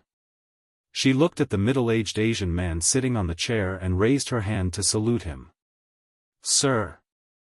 This man was the new president of Interpol, Liu Yanwei. At the 85th plenary meeting of Interpol held in India, Liu Yanwei, the Minister of Public Security, was elected as the new president for a 4-year term. He was the first Chinese president of Interpol since its establishment 100 years ago. Liu Yanwei glanced at her and didn't say much. He handed her a craft paper letter without exchanging too many pleasantries. "I have a task for you." Vermilion Bird opened the envelope expressionlessly. It was a thick stack of documents, and the red label on the upper right corner was very eye-catching. This was a red notice. Interpol issued various notices, including the most famous Red Notice, which could prevent criminals from traveling across borders. Red Notice, commonly known as Red Notice, was one of the 7 international notices issued by Interpol members when they requested assistance from other countries to investigate crimes. It was named after the red emblem on the upper left corner of the notice. It was the highest level of emergency warrants. The other 6 were blue, green, yellow, black, orange, and purple. Bulletins were issued in English, French, Spanish and Arabic, the official working languages of the organization. In addition, Interpol and the United Nations jointly issued special arrest warrants, mainly for the relevant persons sanctioned by the United Nations Security Council. Red Tong. The arrest warrant was jointly issued by the Director of the Interpol Central Bureau and the Secretary-General of the Interpol General Secretariat of the country concerned. It could be regarded as an international certificate that allowed for temporary detention. The order was valid for 5 years and could be renewed until the criminal was apprehended. Upon receiving the red notice, the Central Bureau of each Interpol member can immediately arrest and detain the wanted persons and conduct international extradition with reference to the relevant laws of their respective countries. Gu Jinglian. The Vermilion Bird looked up, her eyes filled with confusion. Chapter 2792. Among them, the most sensational case was an international trafficking case. It was so big that it even alerted the FBI. This person is not ordinary.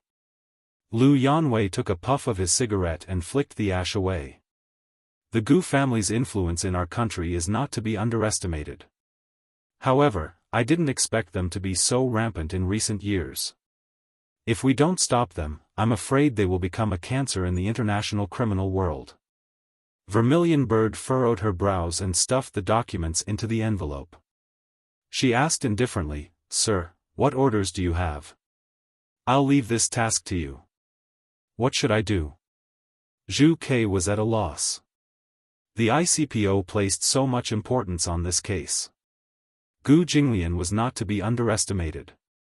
Liu Yanwei crossed his arms and looked at her. He suddenly smiled.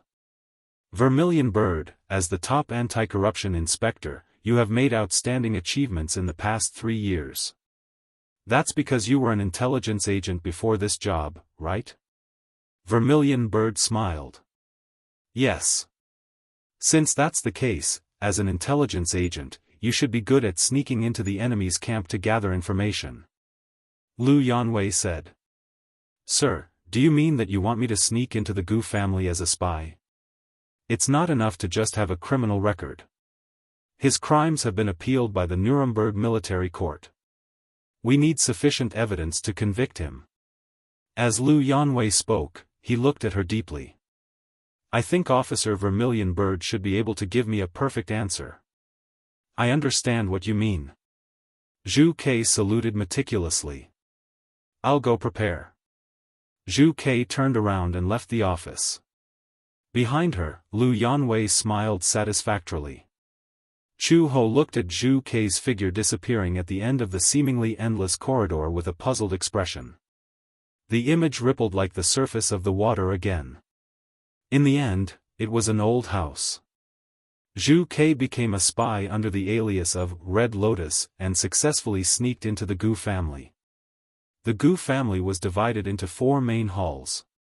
Green Dragon, White Tiger, Black Tortoise, and Zhu Quebec Luosheng Hall was a branch of Black Tortoise Hall.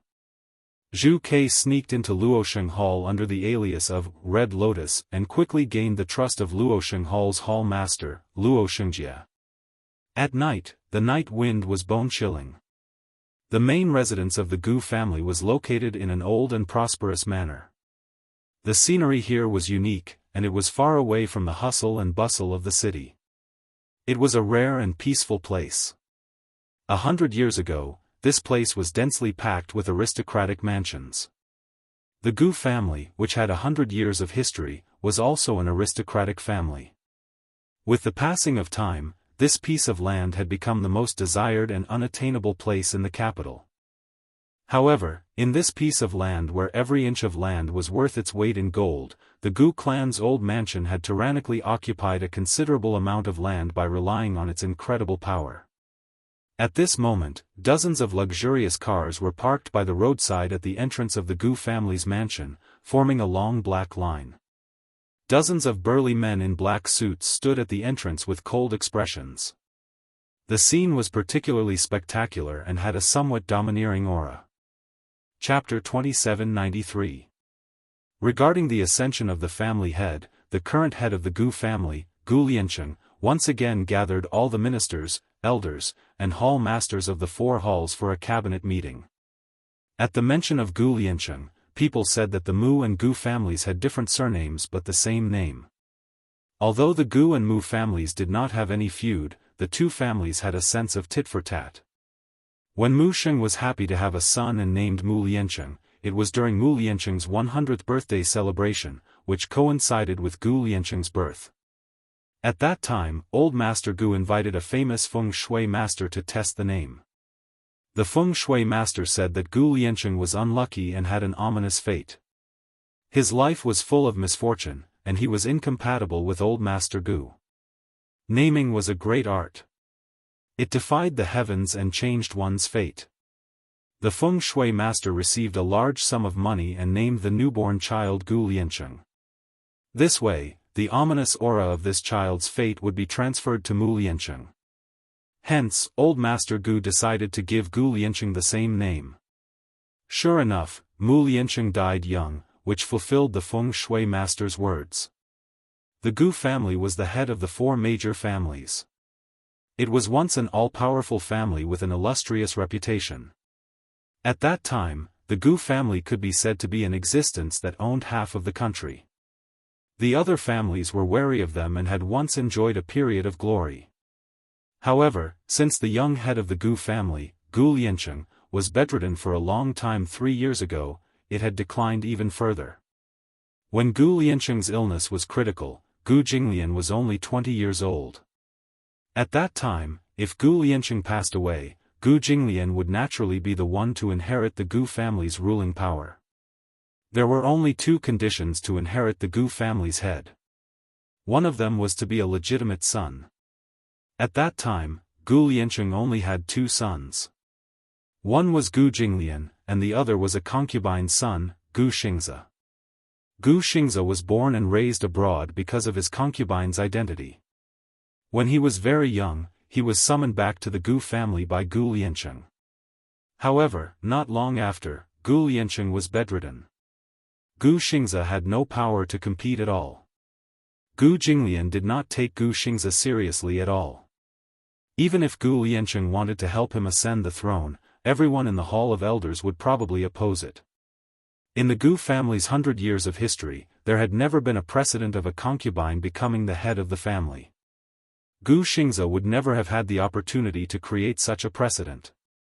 In order to ensure the prosperity of the Gu family, Gu Liancheng originally wanted to use a marriage alliance. At that time, Gu Jinglian was young and impetuous. He was willful and self-willed. No matter how Gu Liancheng coerced him, Gu Jinglian suddenly left a letter the day before the engagement and left without saying goodbye. He left for a year. During this year, Gu Jinglian's condition deteriorated rapidly. Soon, he was beyond cure. An urgent email summoned Gu Jinglian back. Gu Jinglian did not arrive on the boat at 10:00 in the evening. However, at that moment, dozens of men in black suits stood neatly on both sides of the hall, which was hundreds of square meters in size. The Gu family's retainers and elders, as well as the 4 hall masters, sat upright and still. Their gazes were focused on Gu Liancheng, who was sitting at the head of the table. Gu Liancheng even had a hard time sitting down. He sat awkwardly on the imperial dragon-carved wooden chair with a gloomy expression. Chapter 2794. After drinking a cup of tea, he slowly opened his mouth. I've gathered everyone here today for no other reason than that it's time to make a decision. Gu Liancheng paused. To decide on the new head of the Gu family. Beijing, Victoria Harbor. A row of black cars was parked quietly by the harbor. Late at night, everything was silent. The evening breeze of early autumn brought with it a bone-chilling coldness. A few rows of men in black suits stood side by side beside the cars. The doors of the cars were tightly shut, and a lazy figure could be faintly seen through the black rear seat window. Not far away, the sound of horns came from afar. Silver cars drove side by side and stopped at the harbor. A group of men in black got out of the cars and walked towards them. A tall man in a suit walked to the car door, bowed respectfully, and said in a deep voice, "Young master, Luo Xianxia and the rest are here." The car window slowly rolled down, revealing a handsome and delicate face. Gu Jinglian was wearing sunglasses, but his exquisite facial features could still be seen. They were so perfect that there was not a single flaw to be found. A pair of sharp eyebrows casually raised, and his sexy thin lips curled up wickedly. Just the curvature of his lips revealed the aura of an emperor. It was as if he was born with it. The car door opened, revealing 2 slender legs. The man was wearing slim trousers and a pair of black baroque boots. He casually put on a black windbreaker and stepped out of the car gracefully. His figure was extremely tall and slender. Even though he was dressed in simple clothes, he was already very charming. However, when Luo Xianxia walked closer, he realized that this man was holding a beautiful and cute ragdoll cat in his arms. Now, this ragdoll cat seemed to be still in a deep sleep. It seemed to be satisfied, and its 4 little paws were constantly stretched out. Its expression was lazy and docile, and it occasionally let out a few childish murmurs. A person as arrogant as an emperor was holding such a petite cat in his arms. The scene in front of him was really a little strange. However, when Gu Jinglian looked up, the coldness that flashed in the corner of his eyes made Luo Xianxia realize that this man was indeed Gu Jinglian. He was slightly startled and suddenly felt that the man in front of him was somewhat unfamiliar. In his memory, Gu Jinglian was cold and taciturn. However, when she looked at the man in front of her again, even though he was silent, his body still emitted a kind of sharpness that could stab people. Zhu Kei, who was hiding among Luo Xianxia's subordinates, raised her head and observed. This was her first meeting with Gu Jinglian. In her memory, when she first met this man, there was a sense of pride that even the darkness of the night could not blaspheme. There were very few words that could accurately describe him. If one had to describe it, then his insufferably arrogant temperament would definitely replace the first impression of his handsome features. Gu Jinglian lazily hugged the cat with one hand and casually stuffed the other into the pocket of his windbreaker. There was a lit cigarette in the corner of his mouth, and there was an elegant smile on his face. He couldn't help but feel a little absent-minded. Luo Xianxia smiled and said, "Young master, why did you suddenly come back? Where have you been for the past year? The family head has been looking for you to the ends of the earth." Gu Jinglian said, "I just received news that father is holding a meeting of the elders' cabinet today to announce the new family head." Chapter 2795. I just came back to take back what belongs to me. Vermilion Bird's heart skipped a beat.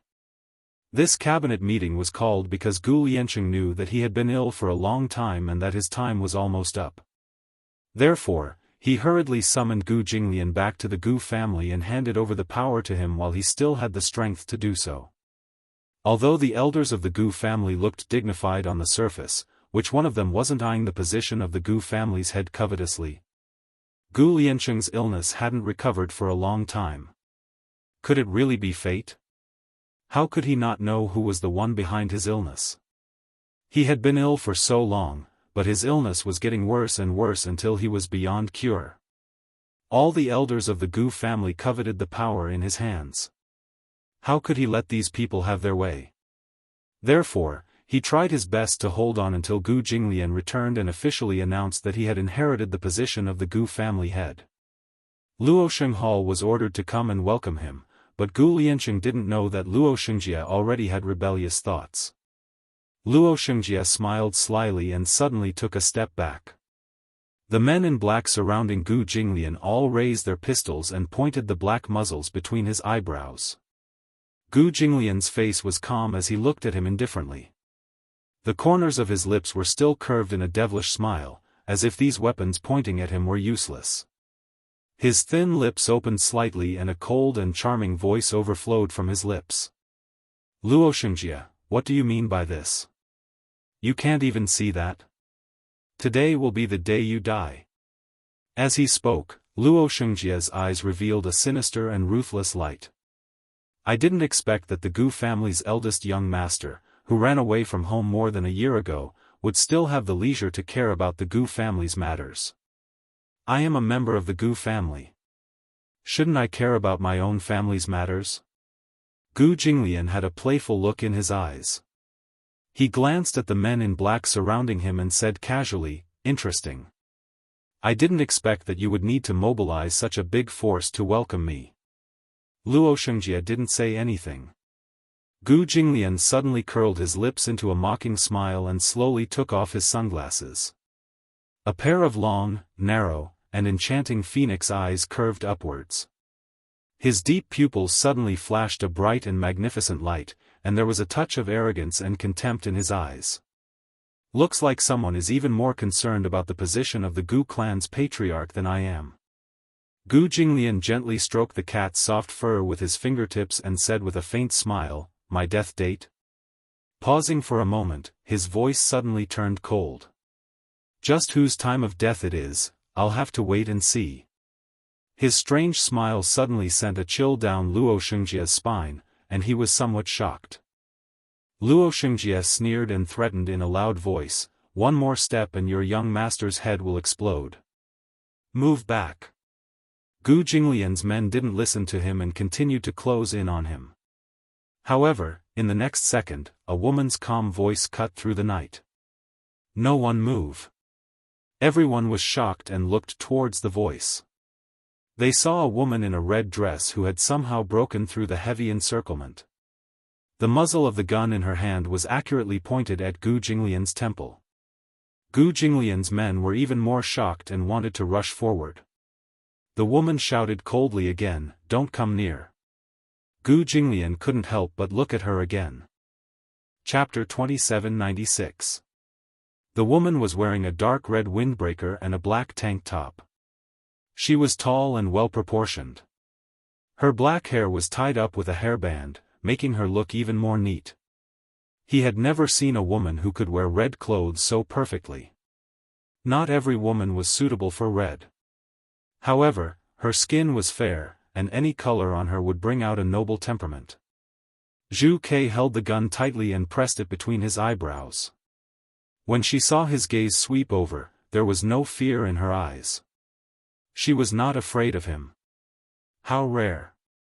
There had never been a woman who was not afraid of his sharp and forceful gaze when they first met. You're a subordinate of Luo Shenghao? Gu Jinglian sized her up. You don't look familiar. Young Master Gu, you're about to die. Do you have any last words for me? Luo Shengjia asked proudly. Zhu Ke had used the alias, Red Lotus, to infiltrate the Gu family as a spy. Her ability was top-notch, and she quickly gained Luo Xianxia's attention. Coupled with her beautiful appearance, she was in the limelight in the Gu family. There were very few female disciples in the Gu family. However, women like Zhu Ke were few and far between. Gu Jinglian completely ignored Luo Xianxia and sized up Zhu Ke with a faint gaze. Suddenly, he curled his lips into a faint smile. "Are you sure you want to do this?" Zhu Ke's eyes suddenly had a hint of hesitation. This hesitation fell into his eyes. Red Lotus. Kill him. As soon as he finished speaking, Luo Xianxia signaled with his eyes. His subordinates tightened their encirclement, and the black muzzle was aimed at the center of the woman's eyebrows. As long as Luo Xianxia gave the order, the man in front of him would become a corpse. Red Lotus? So this woman's name was Red Lotus. Gu Jinglian curled his lips slightly and suddenly lowered his head. He gently leaned close to Mao Er's ear and said casually, "Red Lotus, kill him." "Young Master Gu, could it be that you're mistaken? Red Lotus is my subordinate. She will never betray me. You betrayed father, so why are you so sure that your subordinates won't betray you?" Gu Jinglian asked slowly. Luo Xianxia laughed wildly, but before he could enjoy himself, Vermilion Bird suddenly turned around and pointed the gun at him. Along with the sound of a silenced gunshot, a bullet pierced through his forehead with a bang sound, piercing through his skull and injuring several of his subordinates behind him. Gu Jinglian's eyes suddenly flashed with a cold light. He pulled off the windbreaker draped over his shoulders with one hand. In the blink of an eye, the port was filled with smoke. Luo Shenghao's plan was very good, but it didn't mean that Gu Jinglian would let himself be schemed against. When he returned to the Gu family this time, he had made thorough preparations. He had long expected that there would be people who would want to rebel. He also knew that the road back to the Gu family would not be peaceful. Therefore, the subordinates by his side were all top battle generals. In less than 10 minutes, Luo Shenghao's men were completely annihilated. Except for Vermilion Bird. Her plan was very good. She had originally planned to sneak into the Gu family and then use the opportunity to get close to Gu Jinglian and collect evidence. She had long known that Luo Xianxia had thoughts of betraying her. That was why she was so loyal to him.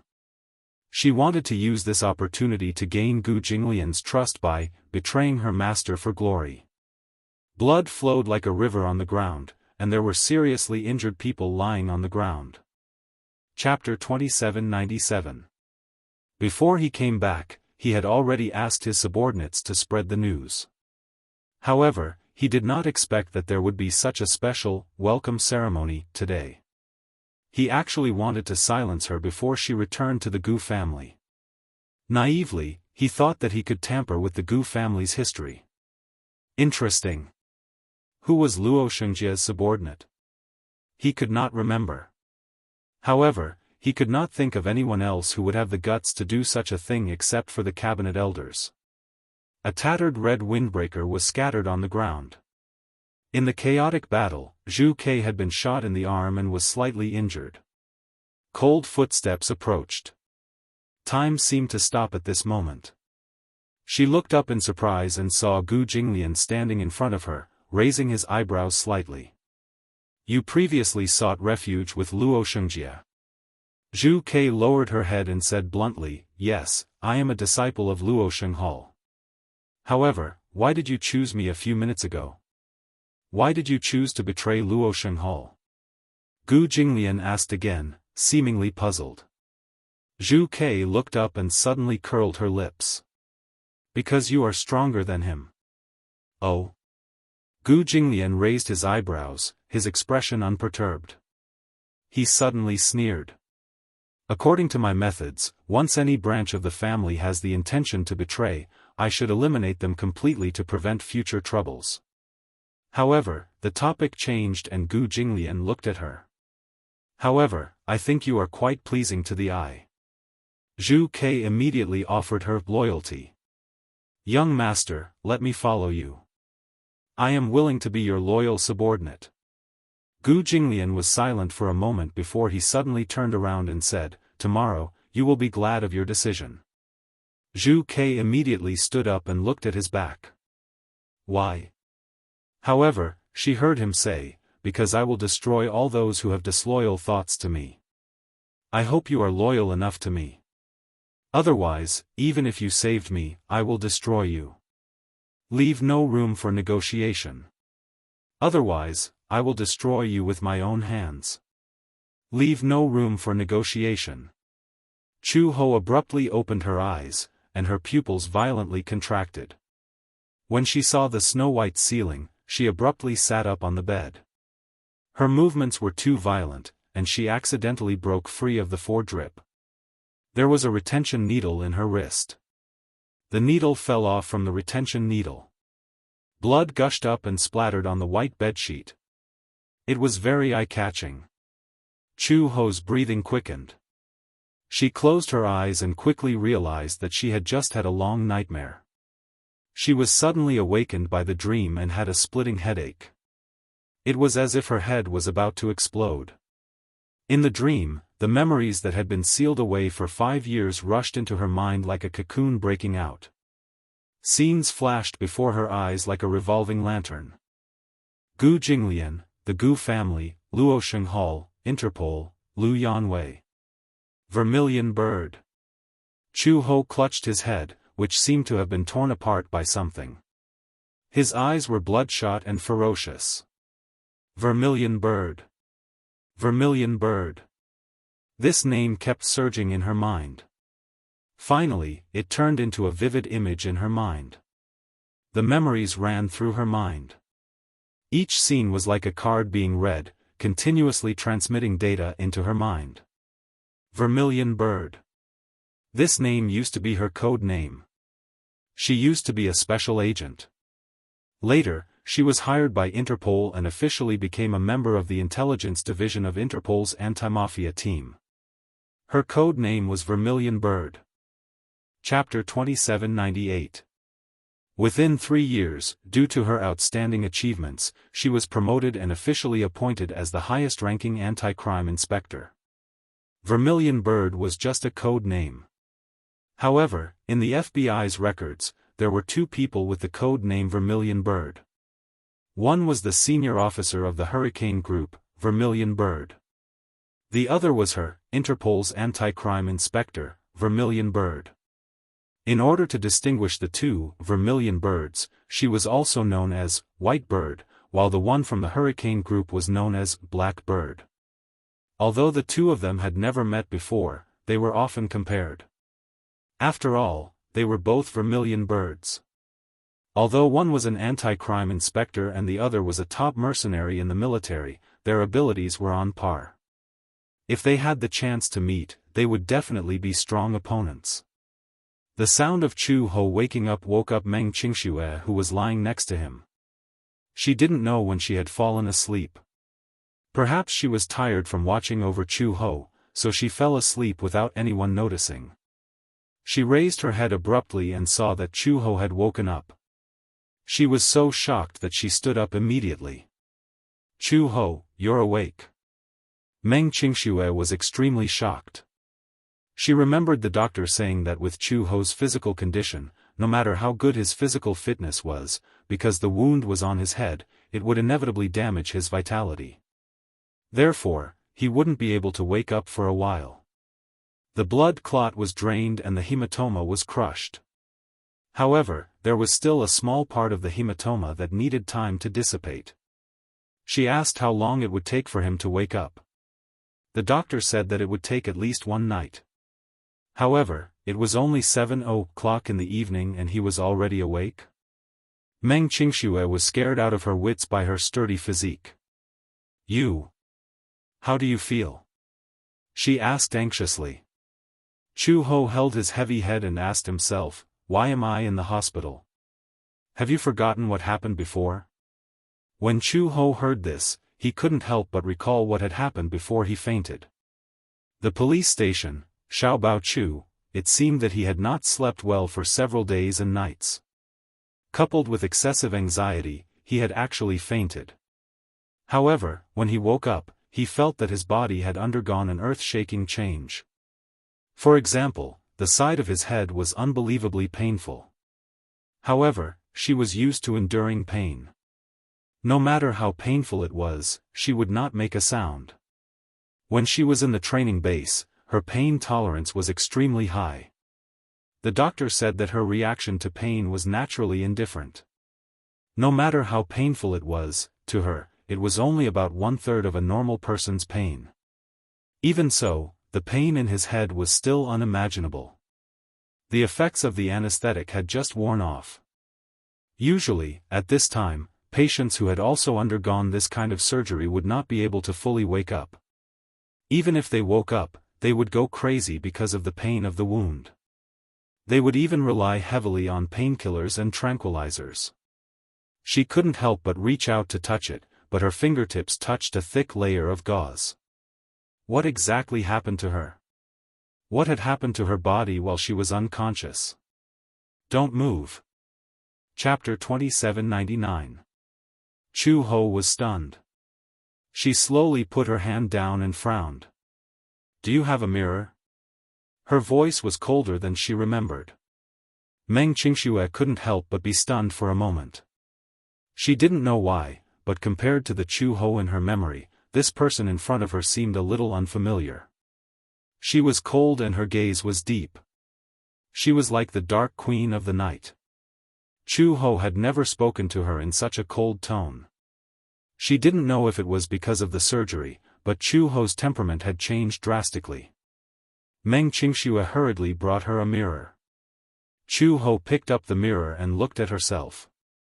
She realized that the right side of her head was covered with a thick layer of gauze. Her complexion didn't look good, especially her lips, which seemed to be covered with a thick layer of rouge. Meng Qingxue didn't know how she was recovering, so she asked in a roundabout way. The doctor said that after you recover from the surgery, you might not be able to regain your memory immediately. However, if you recover well, your memory will definitely be fully recovered. Chu Ho interrupted her abruptly and asked slowly, how long will it take for me to fully recover? Huh? Meng Qingxue looked confused. She didn't know how much she would recover when she said, fully recover. The doctor didn't say when I can be discharged? At least after the stitches are removed? The doctor said that the stitches can be removed in a week. As long as you remove them properly, you should recover faster than a normal person. Chu Ho heard this and nodded. However, to her surprise, right after Meng Qingxue said that the stitches could only be removed in a week, Chu Ho obediently lay back on the bed and closed his eyes. His sleeping posture was ramrod straight, and he actually had the posture of a soldier. This was something that Meng Qingxue had never seen on Chu Ho before. Chu Ho's attitude towards her was so unfamiliar. Could it be that he had already forgotten who she was? Just as Meng Qingxue was letting her imagination run wild, Chu Ho suddenly opened his eyes and said in a low voice, Qingxue. Yes. When Meng Qingxue heard her call her name, she immediately went up to her excitedly and asked softly, I'm here, Chu Ho. What do you want to say? Earlier, she was still wondering if Chu Ho would forget about her because he remembered the past after the surgery. The doctor said that during the recovery period after the operation, because the blood clot disappeared all of a sudden, the blood vessels and cranial nerves were no longer under pressure. Gradually, the lost memories would be regained. However, some of these patients were lucky enough to remember what happened before, but they forgot what happened later. That's great. Chu Ho still remembered her. Chu Ho, is there anything you want to say to me or ask me? As soon as Meng Qingxue finished speaking, Chu Ho said calmly, I've remembered everything. Meng Qingxue's expression suddenly froze. So fast? The doctor said that you might not be able to recover your memory immediately after the operation. Your body is also. Qingxue, Chu Ho said calmly, I remember who that man is. That man? For a moment, Meng Qingxue did not realize who she was referring to. Chu Ho said, Xiao Bao's biological father. Meng Qingxue stared at her, dumbfounded. you finally remember? Chapter 2800. Although his tone was calm and indifferent, the humiliation and hatred in his words were unforgettable. Meng Qingxue trembled in fear. Do you still remember that man's name? Chu Ho's chest heaved heavily. Suddenly, his thin lips opened slightly and a name escaped his mouth. Gu Jinglian. Gu Jinglian? In the CEO's office of Xingyu Financial Group, Mu Yazhe sized up Lu Jinyu, who was standing in front of him, in surprise. Lu Jinyu nodded and said, yes. I heard that some time ago, he washed the dragon sect with blood. In one night, the dragon sect suffered heavy casualties. Long Si was furious. In order to take revenge, he led his men to the biggest casino under the Gu family. In the end, they were all wiped out. Long Si was left alive, but he was brought back to the Gu family. At this moment, I'm afraid he's being tortured by Gu Jinglian to the point where he's better off dead. Mu Yazhe's lips twitched and he suddenly commented, no matter how depressed he is, he can't provoke that devil. Lu Jinyu silently cursed in his heart. Boss, you still have the cheek to say that. Compared to a devil like Gu Jinglian, a super masochist like you isn't much better. Both of them were equally ruthless. Offending either one would not end well. However, in comparison, sometimes Boss's methods were more humane. After all, he was already a father. At this moment, in Lu Jinyu's eyes, Mu Yazhe was sitting at his desk, full of the glow of fatherly love. Ah! Was this the warm halo of fatherly love? Mu Yazhe suddenly felt disgusted by the way Lu Jinyu was sizing him up. Don't look at me like that. It makes me want to vomit. Mu Yazhe's sharp tongue was still as sharp as ever. Lu Jinyu suddenly thought of something and said, I heard that for some reason, Gu Jinglian has a 5-year-old child by his side. Child? Mu Yazhe raised his eyebrows but did not look up at him. Instead, he continued to flip through the financial reports and said indifferently, he has a lot of women around him. It's not strange for him to have a child. Gu Jinglian doesn't believe in marriage. He's also very indifferent towards children. However, the informant I planted in the casino reported that Gu Jinglian dotes on the child very much. It seems like he loves the child very much. Oh. Mu Yazhe was indifferent to this. Whether or not Gu Jinglian had children did not seem to have anything to do with him. Lu Jinyu, on the other hand, was engrossed in his story. Boss, say, blood ties are really mysterious. You see, a man like Gu Jinglian is ruthless and has a wide range of experience in various fields. He's such an outstanding man, but his son is the kind that would cry out loud when he sees blood. Mu Yazhe's expression remained calm. He only felt that Lu Jinyu was a very gossipy and talkative man sometimes. Lu Jinyu said with a smile, this little guy might be the future successor of the Gu family. If that's the case, then this child will be a match for the two young masters in the future. Mu Yazhe remained silent. Lu Jinyu asked curiously, Boss, have you thought about who will inherit the Xingyu Financial Group in the future? Mu Yazhe glanced at him sideways. What do you think? Chapter 2801. It was obvious that he did not want to offend either side. It was a high-sounding excuse. Mu Yazhe looked at him with disdain. Speak frankly. You don't have to be so reserved. I don't believe anything you say. If you really want to express an opinion, I think Yu is more outstanding. Just like Boss, he has an innate business mind and is very talented. If Xingyu Financial Group is handed over to him, you can also live out your remaining years in peace. Mu Yazhe was speechless. Live out my remaining years in peace, was he old? Was he that old? Lu Jinyu saw that his expression was not right. When he thought of how he had blurted out, live out my remaining years in peace, he looked guilty. Boss, pay attention to the main point. The main point is that Yu is very capable. If he inherits Xingyu Financial Group in the future, it will definitely grow stronger. I think so too.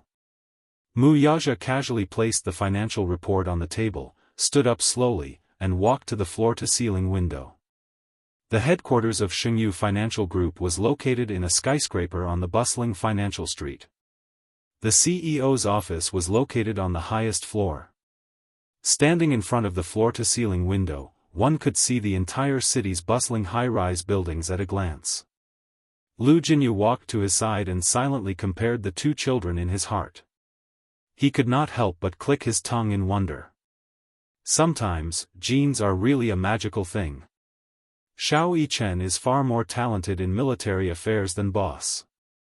Yu, on the other hand, was even more talented in business. In this way, the two little guys have each inherited some of Boss's strengths. One is civil and the other is military. It's really amazing. I'm so envious. Wuxia said coldly, if you're envious, find a woman and give birth to a child for yourself. Boss, do you think I'm annoying? Have you taken the wrong medicine these 2 days? Wuxia raised one hand and pointed at the clock on his wrist with the other. He said coldly, you've been talking non-stop since an hour ago when you came in and handed me the financial report. I'm already being merciful by not kicking you out. Boss, this is too much.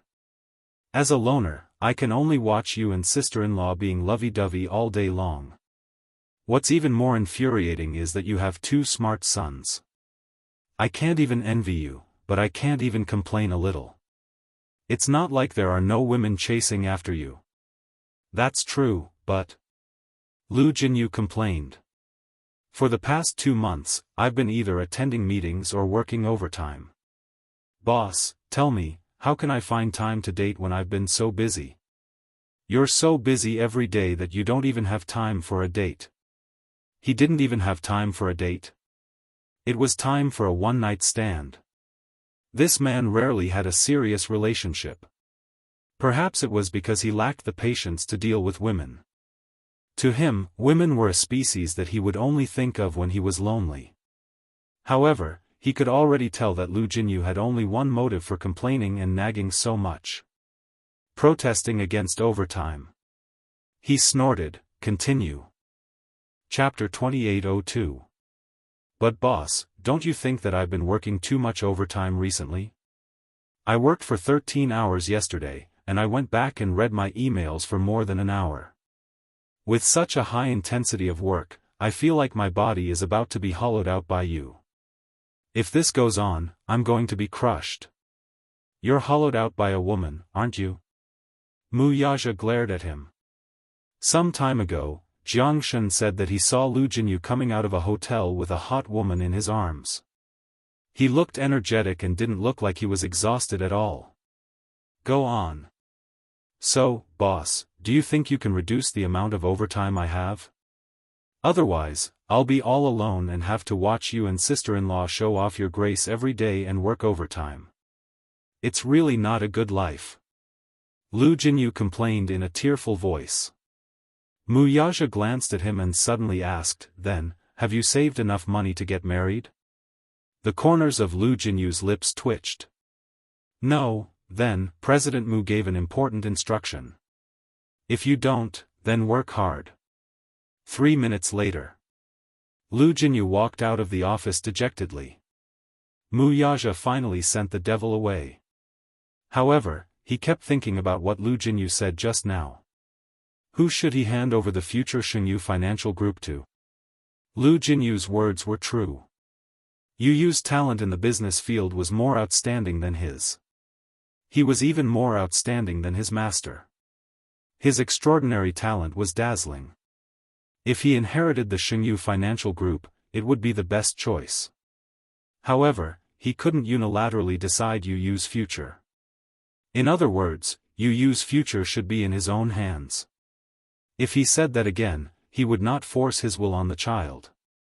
Even if he became a teacher, a soldier, an artist, or even a scientist in the future, he wouldn't force him to do anything. Because he loved him. He loved these 2 little guys. Although he was usually not good with words, his fatherly love was deep. He was never good at expressing his love for the 2 little guys. Instead, he silently protected them and accompanied them. At 4:00, Mu Yaja walked out of his office. Outside his office were Lu Jinyu and Jiang Shen's offices.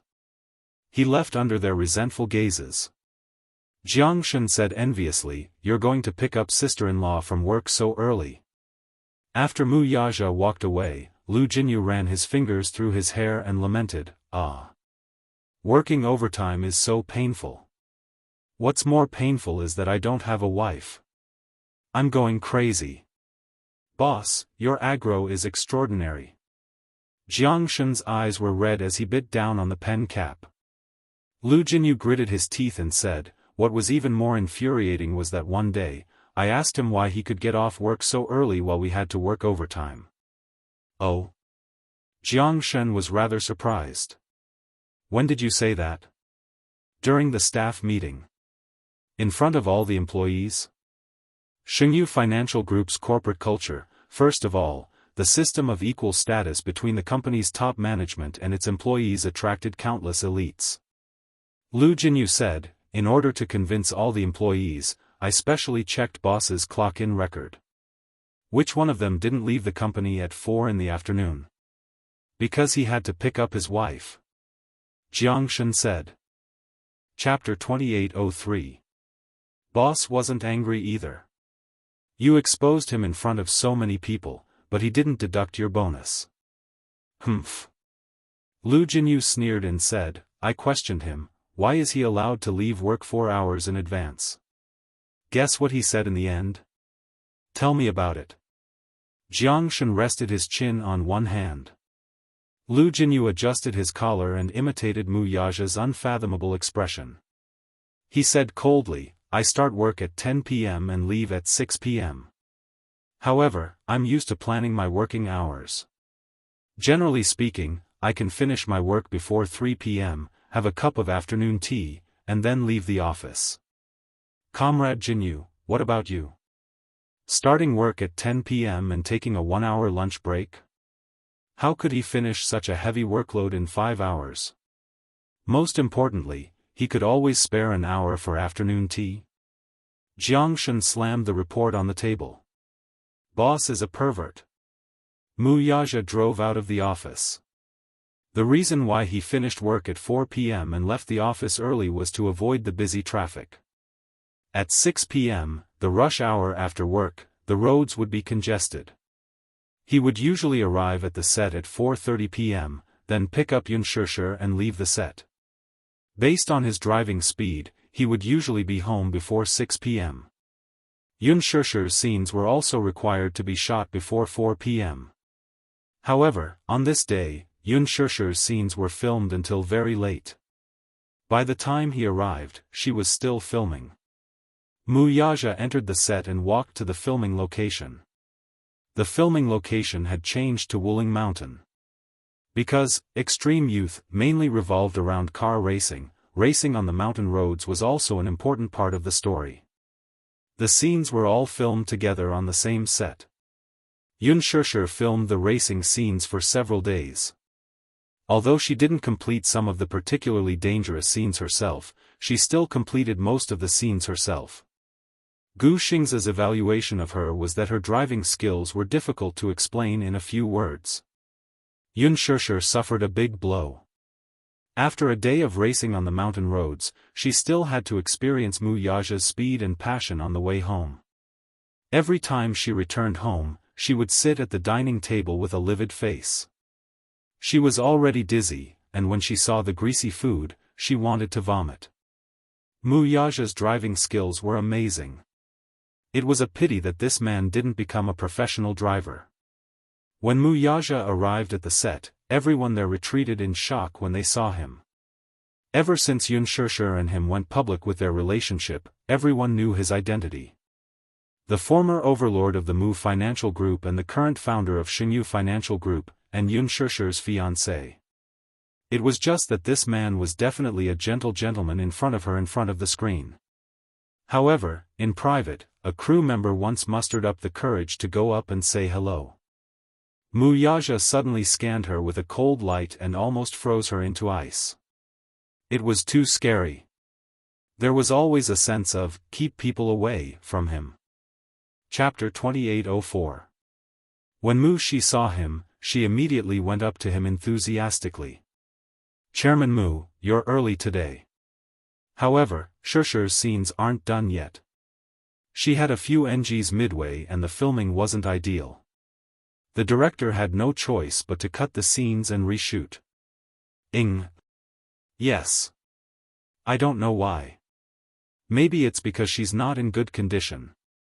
Coupled with the steep mountain roads, even though she took precautions, it was still difficult for her to film the entire day. Maybe she got carsick. Xiaxia vomited a few times and wasted a lot of time. Vomited? Mu Yaxia furrowed his brows. He remembered that she did not get carsick. Unless she was in a racer's car. However, if she was driving and recording, many of them would use special effects. They only needed to capture a few moving shots and render them. How could she get carsick at such a slow speed? Mu Yaxia could not help but wonder if she vomited because she was not feeling well. It's okay. I'll wait for her. Mu Yaxia did not think too much about it. He sat down on a chair at the side. Mu Shi stood helplessly at the side and could not help feeling a little uneasy. She knew very well that with her relationship with Xiaxia, there was no need for her to be so fearful and respectful toward Mu Yaxia. However, for some reason, when facing this man, the servility in her bones involuntarily came out. Mu Shi carefully walked to the side and sized up Mu Yaxia. She asked tentatively, Chairman Mu, are you hot? Are you thirsty? Do you want me to get you a glass of water? No need. He had come over after afternoon tea, so he was not thirsty now. Mu Yaxia looked at her again and suddenly snorted. You don't have to be so nervous. Mu Shi said nervously, I don't know why, but I feel nervous when I see Chairman Mu. Mu Yaxia touched his face and muttered suspiciously, could it be that I look too fierce? No. She hurriedly waved her hands and said uneasily, Mr. Mu is very kind and approachable when he smiles. He's also very kind to me, but, the corner of Mu Yaja's mouth twitched. He was speechless. Why did it sound like he was some kind of national leader from her mouth? Mu Yaxia was speechless. Just sit there quietly. All right. Upon hearing this, Mu Shi immediately sat down at the side. Sitting upright and still, she resembled an obedient student who had just started primary school. It made one feel cold. Half an hour later, Xiaxia's scenes finally ended. The director finally gave his approval. Although this scene was not satisfactory, if they continued to shoot like this, her condition would not improve. It was better to wait until she was in a better condition before reshooting. Anyway, she was about to finish filming her scenes, so she didn't have to rush. After filming, the director walked over to her and asked, Xiaxia, you've been acting a little strange recently. Are you feeling unwell? Xiaxia frowned and shook her head helplessly. Maybe it's because I've been too busy with the scripts for the past few days. It's too tiring. Chapter 2805. Among the younger generation of actors, there aren't many who are as serious and hardworking as you and Gu Xingzi. I think that as long as you persevere, you will definitely be able to stand at the top. Thank you for your guidance, Director, Xiaxia said gratefully. In fact, she had not accepted many reality show scripts recently. As for the reality shows that she had agreed to participate in, it was not because of the remuneration offered by the production team, but because those reality shows were sponsored by the products she endorsed. Therefore, in order to promote, she signed a contract to join the reality show. Since the last public confrontation with Ji Yan and the unintentional exposure of her relationship with Mu Yaxia, many production teams had extended an olive branch to her and invited her to do a show with Mu Yaxia. Mu Yaxia did not like to be exposed to the public and had an obvious resistance to the camera.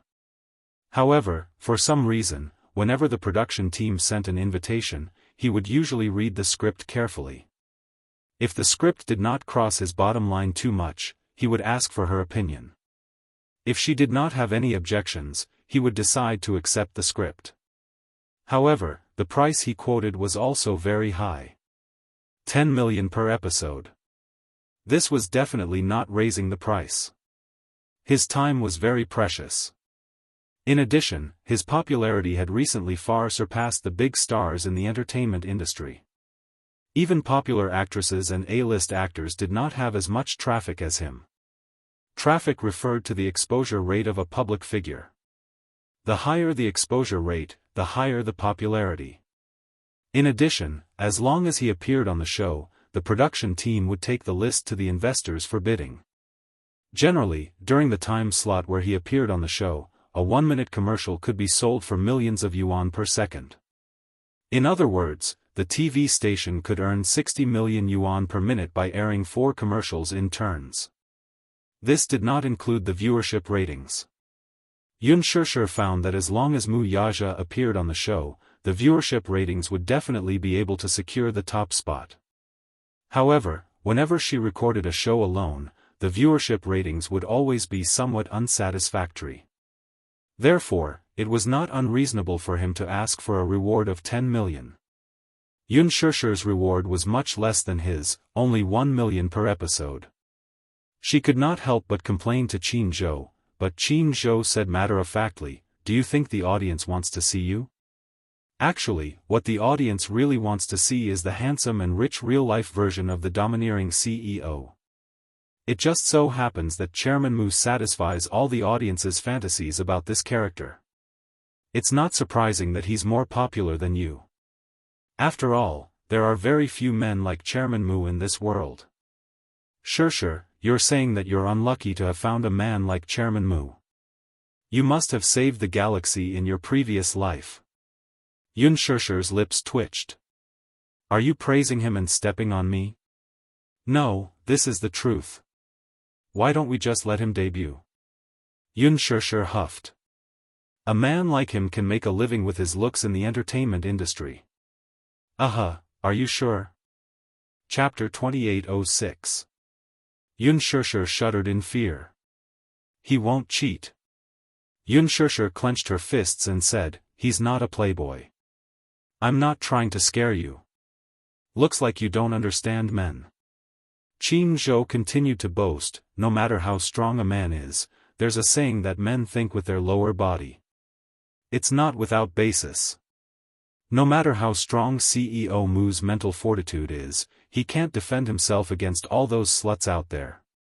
Xianxia swallowed hard. After Xianxia finished filming, she bade farewell to the crew.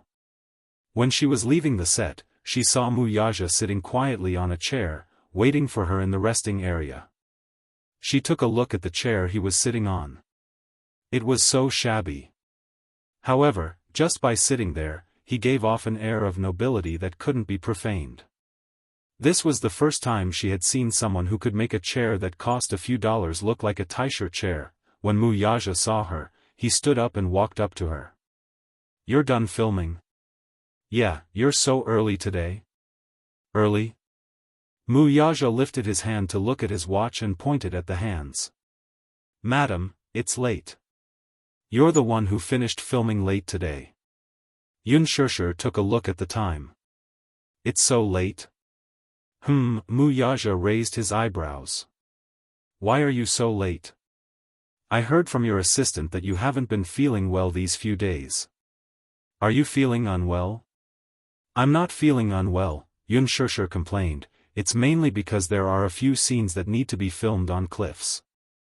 I thought I wasn't afraid of heights, but I had to drive through a very steep mountain road. When I looked to the right, there was a bottomless abyss. When I saw the cliff, I couldn't help but let my imagination run wild. I thought that if I didn't control the car properly and it flew out, I would definitely fall to pieces. When I thought of this, I got quite a shock. I reckon that I was so frightened that my vitality was damaged." There was such a saying? Could a person's vitality be damaged when they were frightened? Wuxia said, "Your body is really disappointing." "Hey! Can't I be timid?" Xianxia felt wronged. "It's fine if you don't comfort me, but you're being sarcastic." It was dangerous to begin with. If we're not careful, the car might lose control and fly out. That's a cliff that's more than 1,000 meters high. I never realized that you were such a coward. Wuxia rubbed her hair lovingly and said, but you deserve it. I didn't force you to take on such a dangerous script. When he first accepted this script, a certain someone was very ambitious. This has nothing to do with courage. If it were you, you would be so scared that your legs would go soft too. Wuxia suddenly smiled. I forgot to tell you. When I was young, I ran a mountain race here.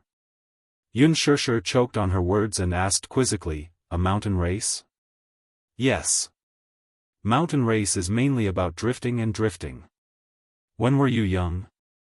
17 years old. Xianxia was shocked. You took part in underground racing when you were 17 years old? Wuxia pinched her face. It's a proper world-class race. All the top racers took part. So did you get a place? Wuxia shook his head. No. Why? Chapter 2807. I can't guarantee that I'll be the champion, but if the competition goes on as per normal, it won't be a problem for me to get into the top 3. As per normal? Yeah. Because there was an accident, because this mountain road is very steep. I remember that during the finals, an American racer lost control of his drifting and crashed off the cliff. The competition was stopped because of that. Xianxia was dumbfounded by what she heard. Wuxia continued, because this mountain road has been evaluated, it's too steep, and there's also the danger of rolling rocks. If there's a rainstorm, it's easy to collapse. So, the Racing Association closed this route. After a pause, he suddenly thought of something and leaned closer to her with a sinister expression. He whispered in her ear, I heard that this mountain road has been haunted before. Some underground racers secretly went to the mountain road to have a drifting competition. In the end, when one of them drove to the spot of the accident, his brakes mysteriously stopped working. At the same spot, he and his car crashed off the cliff and crashed at the place where the American racer died.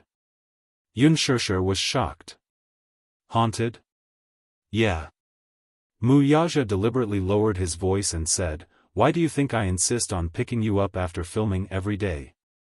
It's because I'm worried about you. This is a place where energy gathers. More than 10 years ago, before the winding mountain road was built, many expedition teams came here to climb the rocks and mountains. Countless of them fell to their deaths. I still remember that when the rescue team went down the mountain to rescue them, they found many skeletons. Xianxia sucked in a breath of cold air. Suddenly, someone patted her shoulder gently from behind. Xianxia was already immersed in these bizarre and absurd stories. When she was patted, she instantly shrieked in fright. Huajin, who was behind her, was so frightened that he retracted his hand. When she saw that it was Huajin, Xianxia patted her chest and cried, Huajin, why did you scare me on purpose? I'm innocent. Huajin said innocently, I just wanted to talk to you and patted your shoulder. Who knew you would be so scared? Xianxia was still in a state of shock. She glanced at Wuxia and suddenly pulled Huajin to the side mysteriously. Huajin, did you know? The Wuling mountain is haunted. Haunted? Huajin's face darkened. Why hadn't he heard of it? Xianxia felt her scalp go numb. When she thought of what Wuxia had said to her just now, she still had a lingering fear in her heart. Thus, she recounted the ghost story to him. Suddenly, she looked like she was about to cry. It's so scary, isn't it? If I had known that this place was haunted and cursed, I wouldn't have accepted this script. Huajin was speechless. This kind of ghost story, I've heard countless versions when I was young, okay? You're obviously just making things up. What haunted? It's more like a lie to a child. How could you believe it? Xianxia was speechless. Chapter 2808. Yun Shusher's heart shattered into glass shards. She gritted her teeth and turned around to glare at Wuxia, only to see the evil smile on his face. If it weren't for the fact that there were other people around, he would have laughed at her without any grace. Yun Shusher glared at him angrily. Why did you make up a ghost story to scare people? I thought that you wouldn't believe such a low-grade story. I didn't expect you to be so innocent. Wuxia sneered at her. Yun Shusher clenched her fists in anger. So angry. She was actually tricked. So it was a story made up by brother-in-law. Hua Jin finally understood and laughed. Oh my God. Shusher, you're too stupid. You actually believed such nonsense. Ahaha. Shut up. You're not allowed to laugh anymore. Yun Shusher looked like she had nothing left to live for. At the side, the staff sitting in the resting area were also amused by the interaction between the three of them. This couple was too loving. Some time ago, Yun Shusher's fans gave them a couple name. Estee Lauder. When Yun Shusher saw this couple name, she snickered.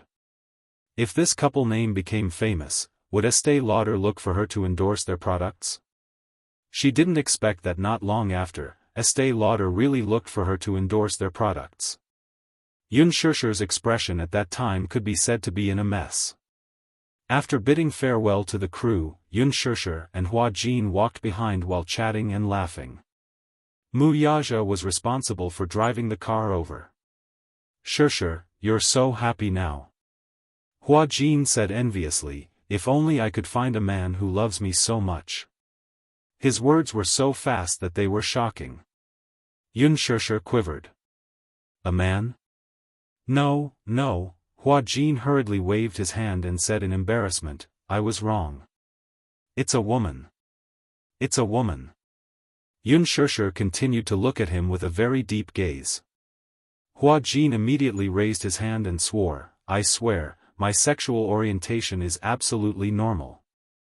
Hua Jin, Yun Shusher said seriously, actually, it's not shameful to like men. He wanted to cry but had no tears. I really don't like men. I'm the number one straight man in the universe. Yun Shusher smiled. Hua Yuji.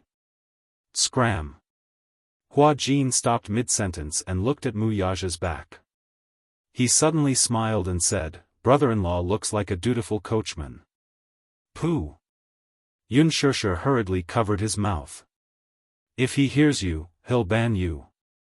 Wuxia could vaguely hear the discussion behind him, but he saw Hua Jin's cautious look. He raised his eyebrows but did not ask much. He turned around and got into the car, driving out of the parking lot. Hua Jin followed her car back to the apartment as usual. Although he bought a second-hand car, he did not know why, probably because he was unlucky, he bought an accident car. A few years ago, there was a rainstorm in the capital and half of the city was flooded. Many cars were soaked in water and became water bubble cars. The mechanic who repaired his car said that it was probably because he bought a water bubble car. That was why the engine was soaked in water and needed to be replaced. Hua Jin was frowning for a few days because of this. Yun Shusher said that she wanted to lend him money to buy a new car. Hua Jin, on the other hand, said that he wanted to rely on himself and use his salary to buy a new car. Chapter 2809. Is this considered cozying up to someone powerful? Yes. Yun Shusher gave a fair evaluation. Hua Jin sighed. What goes around comes around. In the past, there were many young actresses lining up to cozy up to me. Now it's your turn to be down and out. After a pause, Yun Shusher continued, do you want fashion resources? Hua Jin shook his head. No way. A male celebrity needs to rely on fashion resources to maintain his exposure. Isn't that too sad? Speaking of which, I remember now. Yun Shusher snapped her fingers. Some time ago, a reality show invited me to be a permanent guest. However, I have some issues with my schedule. Plus, reality shows are very tiring and I can't handle it. I can recommend you. Reality show? Hua Jin considered for a moment and nodded. That's fine too. Do you have a sense of variety? Yes, I do. The company has specialized training. Hua Jin suddenly said, don't think that I have the burden of being an idol. When I film a variety show, my sense of variety is quite strong. What burden of being an idol do you have? Unspoken looked at him in disdain. If your exposure doesn't increase, I feel that you're going to be outdated. Whoosh whoosh whoosh, her poisonous tongue was like 1,000 arrows piercing through his heart. Hua Jin clutched his chest, his heart aching. Am I really going to become an outdated idol? Hua Jin suddenly thought of something. He pulled her hand and said coquettishly, Sure, why don't we create a couple? What? Unspoken was confused. A couple like the lucky couple. Unspoken thought that she had heard wrongly. She was speechless. Are you kidding? How can I create a couple with you now? I've already made my relationship with your brother-in-law public. Hey, publicizing our relationship can hype up cheating. Hua Jin deliberately teased her. Before Unspoken could reply to him, the car suddenly braked. Hua Jin was caught off guard, and his body flew forward. He quickly held onto the seat to steady himself. Wuxia, who was sitting in the driver's seat, suddenly turned his head with a cold expression. He cast a sidelong glance at him, his eyes unfathomable. Hype a couple? The man's voice suddenly became extremely deep. Hua Jin looked at him, cold sweat trickling down his back. Wuxia suddenly pinched his face and retorted calmly, Look, why don't you and I become a couple? Hua Jin trembled in fear. This man didn't look like he was going to be a couple with him. He clearly looked like he wanted to eat him alive. Brother-in-law, I was joking. Hua Jin hurriedly explained. He was almost scared to tears by his gloomy expression. Ha. Unspoken was tickled by the interaction between the two. Hua Jin, are you tired of living? You know that your brother-in-law can't take this kind of joke, yet you still said it so loudly in front of him. You're clearly asking for a beating. Hua Jin was so frightened that he clasped his hands together and begged Wuxia for mercy. Brother-in-law, I was wrong. With that said, he stared at him innocently with a pair of starry eyes, like a child who had made a mistake. Wuxia pushed him back into the back seat and suddenly smiled. If you want resources, I have them. Do you know about the production team of A Male Pursuing a Female Phoenix? Hua Jin nodded. I know. Chapter 28:10. Wasn't A Male Phoenix Seeking a Female Phoenix the production team that had just started financing? It was said to be a gold medal team with a top-notch scriptwriter and director. In 3 days, report to the temporary production team at Huanyu Tower. Hua Jin was dumbfounded. Had he managed to latch onto someone powerful? He had originally thought that this brother-in-law of his would be difficult to talk to. However, with just one sentence, he was able to get him to report to the production team. This was too scary. There was a feeling that even if he casually plucked a hair from him, it would be as thick as his waist. Hua Jin was a little excited, his eyes sparkling. He had never dared to think of latching onto Wuxia's thigh. Even more so, he had never thought that it would be so easy to latch onto Wuxia's thigh. It was said that A Male Phoenix Seeking a Female Phoenix was a show that relied on connections.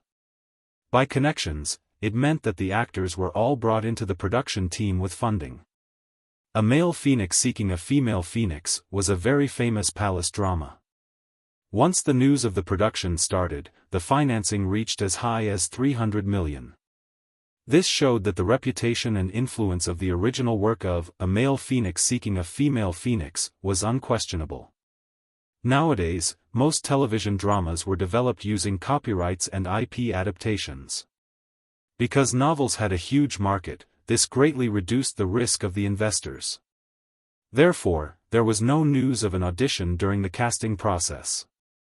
There were even rumors that this drama series was tailor-made for a certain actress by a certain investor.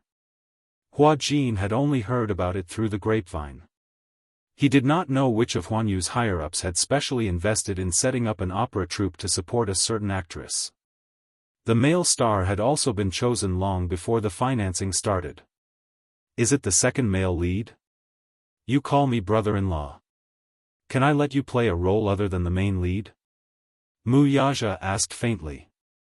Hua Jin was so touched that his eyes were brimming with tears. He suddenly hugged Mu Yaja's arm tightly and said coquettishly, Oh, brother-in-law, can you provide for me? I can warm your bed, I'm sensible and obedient, I can be your confidant. Unspoken was so amused that she let out a pft sound. She couldn't help but laugh out loud. Mu Yaja's face turned green. Resisting the urge to vomit, he forcibly freed his arm from Zhao Yu's grip and said expressionlessly, Get lost. Don't touch me. Unspoken was once again amused by Mu Yaja's reaction. Hua Jin, stop messing around with your brother-in-law. Your brother-in-law's thigh isn't something that just anyone can latch onto. I can support you, but forget about keeping you as a mistress. Ha ha ha. Unspoken held back her laughter and said seriously, Besides, your brother-in-law doesn't need anyone to warm his bed. He has me, Yu, and Xiao Yichen. Speaking of warming the bed, Xiao Yichen had made a big joke of himself last time. At that time, he learned the 3-character classic in the textbook. One of them was, when Xiang is 9 years old, she can warm the banquet. Because it had a very heartwarming allusion, the teacher especially emphasized this line. In ancient times, there was a person named Huang Xiang. His family was poor, and his mother passed away when he was 9 years old. He became even more filial and cherished his father. In winter, the weather was cold and there was no heating at home. Thus, Huang Xiang was worried that his father would catch a cold, so he ran to his father's room and slept on his bed, using his own body temperature to warm himself up. In summer, the house was especially hot and stuffy. There were many mosquitoes and flies, so Huang Xiang used a cattail leaf fan to fan the mosquitoes away. Chapter 28:11. When Xiao Yichen heard this story, he was extremely touched.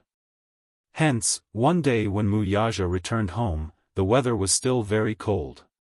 When he walked into the bedroom and saw a small bump on the bed, he thought that Yu had crawled under his blanket to play a prank. Hence, he walked over and lifted the bump. However, he saw Mu Yichen in his fluffy pajamas. He was curled up under the blanket, but he was shivering from the cold. Xiao Yichen muttered in his heart, Why is this bed so cold? He had been under the blanket for so long, but it still felt cold. When Mu Yaja lifted the cup, Xiao Yichen was shocked. Mu Yaja was even more shocked by his strange posture. What are you doing? The man asked. When Xiao Yichen heard this, a shy expression immediately appeared on his face. He explained softly, Daddy, the blanket is cold. I'm warming it up for you. You've been working all day and it's been so tiring. I'll warm the blanket for you so that you won't feel cold when you get in. After he finished speaking, he fell into a state of self-satisfaction. He only hoped that Mu Yaja would be touched. However, he suddenly heard Mu Yaja's voice, which was colder than the blanket, say, Why didn't you freeze to death? Then, he reached out to switch on the central air conditioner and tugged at his tie. Get out. At that time, Xiao Yichen's expression was as aggrieved as it could be. When he complained to Unspoken about this matter, she tried to suppress her laughter on the surface and expressed her righteous indignation towards Mu Yaja. However, she had no choice but to suppress her laughter internally. Ha ha ha. There was actually such a stupid clown in the world. He didn't turn on the central air conditioner and stupidly wanted to imitate Xiang Jiuling's warm dinner. Unspoken almost suffocated to death. Why didn't you freeze to death? Ha ha ha. Mu Yaja's rhetorical question was also of the highest quality. Her heart ached for Xiao Yichen for 2 seconds. It only lasted for 2 seconds. After sending Hua Jin back to his apartment, Mu Yaja and Yun Shishir returned home. It was already past 6:00. Yu Yu and Xiao Yichen usually finished school at 3:30 p.m. After the two little guys returned home, Yu Yu habitually went to the nearby shopping mall to buy some food. Usually, when Yun Shishir returned home, she would be greeted with a delicious dinner. Today was no exception. As soon as Yun Shishir enters the door, she smells an incomparably alluring fragrance. She sniffed and smiled. It smells so good. It looks like braised chicken. Yu Yu poked her head out of the kitchen. Seeing that she had returned, she smiled warmly. "Mommy, you're back." He completely ignored Mu Yaja. Then, he went into the kitchen, and there was another flurry of swords and knives. The corners of Mu Yaja's lips twitched violently. These two little guys were becoming more and more arrogant. In their eyes, besides their dearest mommy, there seemed to be no room for anyone else. He instantly felt that it was unfair. However, it was no wonder that these two little guys didn't want to stick to him. Imagine an innocent child who had studied a text and imitated the story in the text to warm his bed.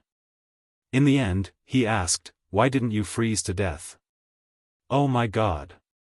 Xiao Yichen's heart shattered into a million pieces. He felt that Yun Shishir could play with this joke for a year. Chapter 28:12. Yun Shishir was stunned for half a second. Suddenly thinking of something, she asked suspiciously, "Could it be that your grandpa's condition has improved?" Yu Yu shook his head. "Uncle didn't say anything when he called, so I didn't ask too much, but I think it's about grandpa."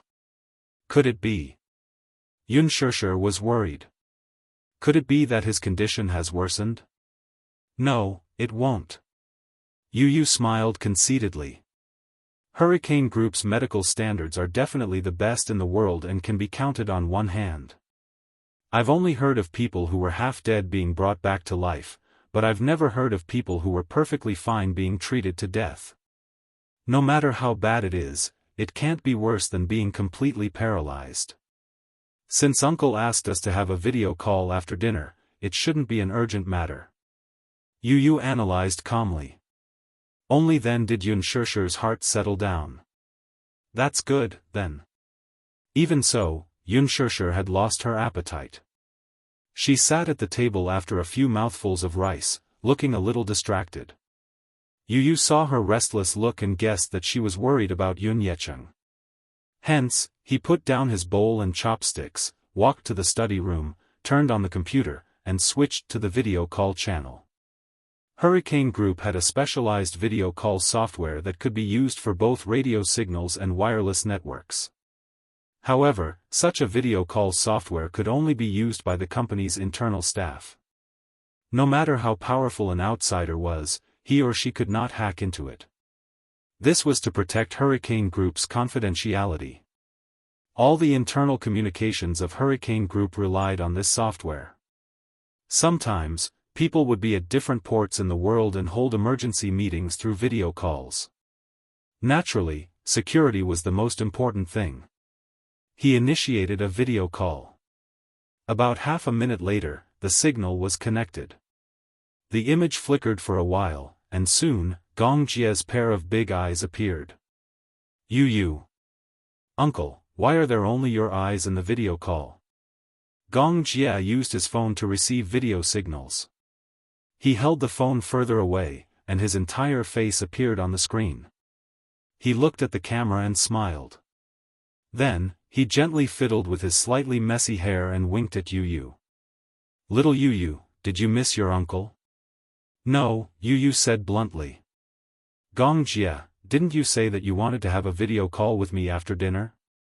When Mommy found out about this, she thought that Grandpa's injury had worsened and she was worried sick. What exactly happened? Gong Jie frowned and said, "Idiot, why don't you tell her after dinner?" "You didn't tell me what it was." "Yes, I just want to see her," Gong Jie said. Ever since Gong Jie returned to Hurricane Group, other than the occasional online chat, Gong Jie had not seen Yun Shishir for a long time. After all, there was a time difference of half a world between the two of them. It was night here, morning in Hurricane Group. It was difficult for them to be together due to the time difference. Gong Jie missed her so much that he fell ill. Yu Yu's expression was cold for a while. Then, he said indifferently, "I'm hanging up." "Wait." Gong Jie immediately stopped him. "How dare you hang up your uncle's video call? You're so heartless." Chapter 28:13. Seeing that he could not hide it from him, Gong Jie said, "It's nothing much. Actually, it's about your grandpa. A few days ago, your grandpa just went through his third surgery.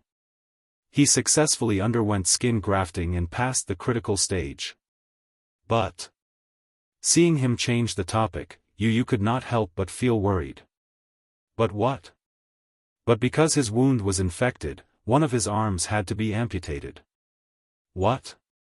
Yu Yu was stunned. Gong Jie also looked a little regretful. The headquarters did their best. In order to save his legs, they spent a lot of money. However, the infection on his arm was too serious, so they could only amputate it. Otherwise, he might not be able to pass the infection stage. Yu Yu's expression turned solemn. "Can I see him now?" "Yes, but you can only see him through the glass window." "Okay, then I'll call mommy." After saying that, Yu Yu ran to the dining room to call Yun Shishir. When Yun Shishir heard that Yu Yu had a video call with Gong Jie, she immediately rushed into the study room nervously. Xiao Yichen and Mu Yaja also entered the study room. The family of four sat at the study table and saw Gong Jie walking to the door of the ward with his phone. Through the huge floor-to-ceiling glass window, he aimed the phone's camera at the bed. Through the glass window, Yun Shishir saw Yun Yecheng lying quietly on the bed with an oxygen mask on and his eyes tightly shut. Although he did not look good, he still looked better than when he was seriously injured. After all, at that time, Yun Yecheng's face was as pale as wax, as if he was nearing the end of his life. Now, his complexion was much better. However, Yun Shishir quickly noticed Yun Yecheng's empty sleeve. She only saw that one side of his body was empty. It seemed to be missing an arm. His arm, Yun Shishir seemed to have thought of a possibility and asked suspiciously, "Xiao Jie, where's his arm?" "Sister, uncle's arm was severely infected and had to be amputated.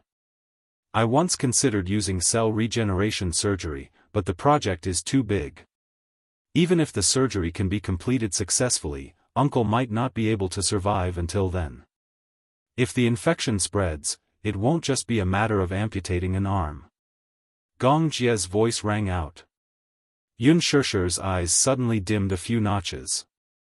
Gong Jie turned the camera to face himself and smiled comfortingly. "But don't worry. If there are no accidents and the rehabilitation goes smoothly, uncle will still be able to walk." "Can he still walk?" "Yes." Gong Jie continued, "Do you remember what the doctor said when uncle was discharged from the hospital? He inhaled a lot of concentrated sulfuric acid and burned his throat. But these are not big problems. Uncle is fine now. Don't worry." A look of relief finally appeared on her face. "Thank you, Xiao Jie." Gong Jie raised an eyebrow. "Sister, you sound too distant." As he said that, he suddenly smiled devilishly and stuck his handsome face close to the camera. "If you really want to thank me, why don't you give me a kiss?" Yu Yu immediately smiled and leaned in front of the computer screen. She pouted and kissed the camera. Gong Jie saw this and frowned. "Who wants you to kiss me?" Chapter 28:14. Did this guy have to be so arrogant? Gong Jie harumphed coldly. "I'm so disappointed. I've been working so hard and taking care of you in the ward day and night, and you guys still treat me like this." Yun Shishir smiled and said, "Xiao Jie, don't be sad. When you come back, I'll give you a kiss as soon as you come back." Gong Jie's face finally warmed up a little when he heard this. Sister dotes on me. But I've been a little busy recently, so I won't be able to come back to see you for a while. What are you busy with? It's about work. Gong Jie didn't go into detail. He only said a few words and didn't exchange too many pleasantries before hanging up the video call. Just as he ended the video call, the phone slipped out of his hand. He fell onto the sofa and couldn't bear the pain any longer. His face turned pale. Alice walked to his side and sized him up coldly. You're lucky that you could endure it until now. It hurts a lot, doesn't it? Gong Jie looked at her coldly and harumphed. But he said arrogantly, this pain is nothing. Before he could finish his sentence, Alice reached out and poked his shoulder. Gong Jie hissed in pain and sucked in a breath of cold air. He pushed her hand away. What are you doing? Didn't you say, this pain is nothing?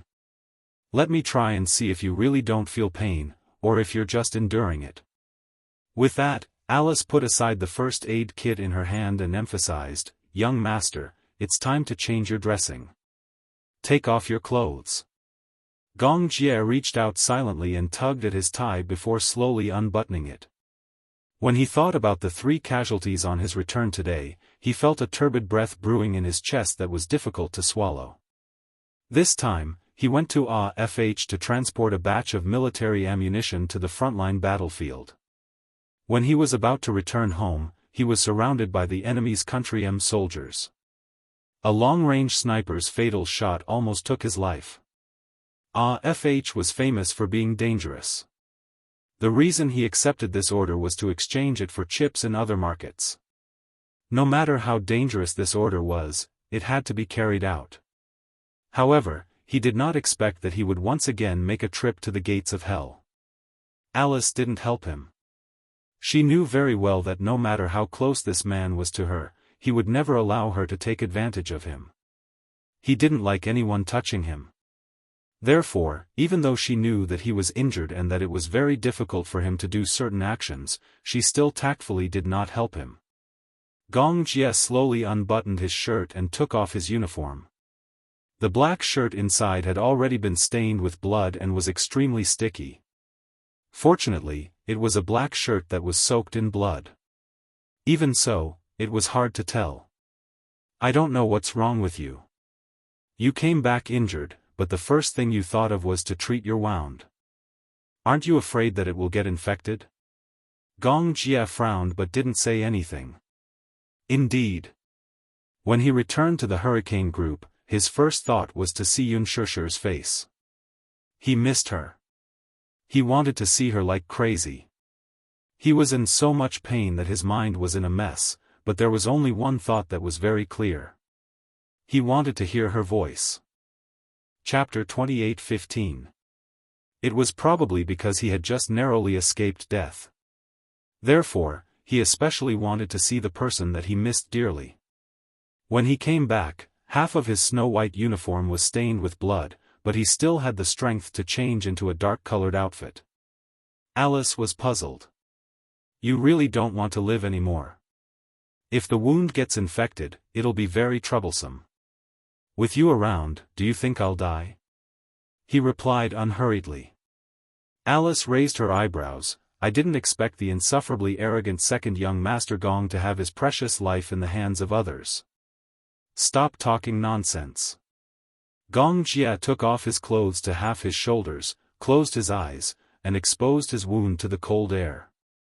He asked faintly, can you find the bullet? Alice immediately put on her gloves, and then bent down slightly to take a look. The bullet didn't completely penetrate the muscle. The wound is between the collarbone and the shoulder. The bullet is embedded in the surface of the flesh, about 2 centimeters. Alice felt that it was inconceivable. She could tell at a glance that this bullet should be a powerful bullet from a sniper rifle. She asked in a daze, how many layers of bulletproof vest did you wear? 1 layer. How is that possible? Alice obviously didn't believe it. With the power of this bullet, even if you wear 2 layers of bulletproof vests, it can still fiercely penetrate your body, instantly lacerating your flesh. It's obvious that the sniper aimed at the fatal position of your heart. It's a miracle that you survived. This bullet didn't enter the body, but was embedded in the epidermis. But according to her rich experience, this kind of bullet, no matter how many bulletproof vests he wore, would not only cause such a wound. Gong Jie looked up and replied coldly, "Before I was shot, a death guard stood in front of me to protect me. The bullet first passed through his body, and because I was wearing a bulletproof vest, it blocked a lot of the impact. In other words, the reason why this bullet deviated was because someone protected you and blocked the bullet for you. Fortunately, someone blocked the bullet for you. Otherwise, this bullet is enough to take your life." Based on her estimation, Alice judged that if there were no guards to block the bullet for him, the bullet would definitely cause a bowl-sized wound on his body. Take out the bullet first, and then check to see if there are any other wounds. It won't be fun if the ribs are shattered. He still remembered that one of Gong Jie's subordinates was wearing a thick bulletproof vest. However, after being shot, although the bullet did not penetrate the bulletproof vest, the huge impact shattered his ribs, and the rib fragments pierced his heart, killing him on the spot. What a lunatic. Alice took off her gloves and said, "Let's get ready for the surgery." Surgery? What else? Do you want to keep this bullet as a souvenir? Alice asked. There's no need to go to the operating table for such a minor injury, right? The ammunition in the warhead has already spread into the wound. If we don't do in-depth treatment, who knows what will happen? Gong Jie closed his eyes, clenched his fists tightly, and slowly got up. However, just as he got up, he only felt darkness in front of his eyes. After a moment of dizziness, he almost fell. Alice immediately reached out to support him. All his weight was on her, so it was inevitable that he was heavy. Chapter 28:16. Gong Jie closed his eyes, clenched his fists tightly, and slowly got up. However, just as he got up, he felt his vision go dark. After a moment of dizziness, he almost fell down. Alice immediately reached out to support him. He was leaning all his weight on her, so it was inevitable that he was heavy. "What do you usually eat?" "You're really heavy," Alice said with difficulty. "Don't tell father about this," he said in a low voice and closed his eyes. Alice finally became a little nervous. Gong Jie was in a lot of pain.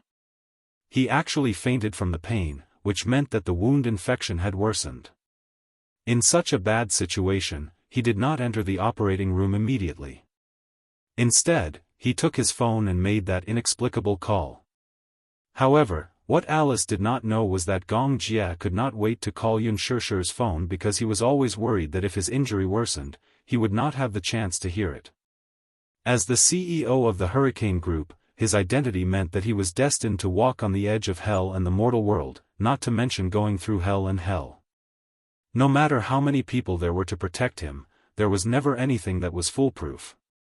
The reason he was shot this time was entirely because he did not expect a certain anti-government organization to be so arrogant and rampant. After he was injured, a group of people escorted him back to the headquarters. The Hurricane Group had its own air route territory. Even if they did not need to report to the signal tower, they could take off at any time and anywhere. When they returned to the headquarters, Gong Jie had lost a lot of blood, but he did not enter the operating room immediately. It was only when he received a video call from Yunshirsher that the huge rock hanging in his heart was finally lifted. Alice was beside herself with anger. Was he joking with his own body? Did he know that if the wound infection worsened, it would be very serious, and he might not even be able to keep his life? She immediately called for people and hurried him into the operating room. In the wee hours of the morning. After 3 hours of intense surgery, Alice finally removed the bullet, cleaned the wound, and checked Gong Jie's other injuries. Fortunately, other than the gunshot wound on his body, there were no other signs of injury. This brat was really lucky. Gong Jie opened his eyes and watched her slowly place a bullet on the tray. Bang! The sound was crisp and clear. Because of the huge impact, the bullet had already been deformed. After the wound was cleaned, she stopped the bleeding, cleaned it up, and stitched it up in one go. Alice let out a sigh of relief. Will this place leave a scar? Gong Jie suddenly asked. Alice glanced at him and snorted, what do you think? Such a deep wound will definitely leave a scar. Wouldn't that be ugly? Gong Jie furrowed his eyebrows, obviously disgusted. So far, the thing he was most satisfied with about himself was his well-proportioned body. Especially at the shoulder blade and collarbone, the joints were clear and the texture was distinct. This was inseparable from the fact that he usually paid attention to training. This bullet hole was really ugly.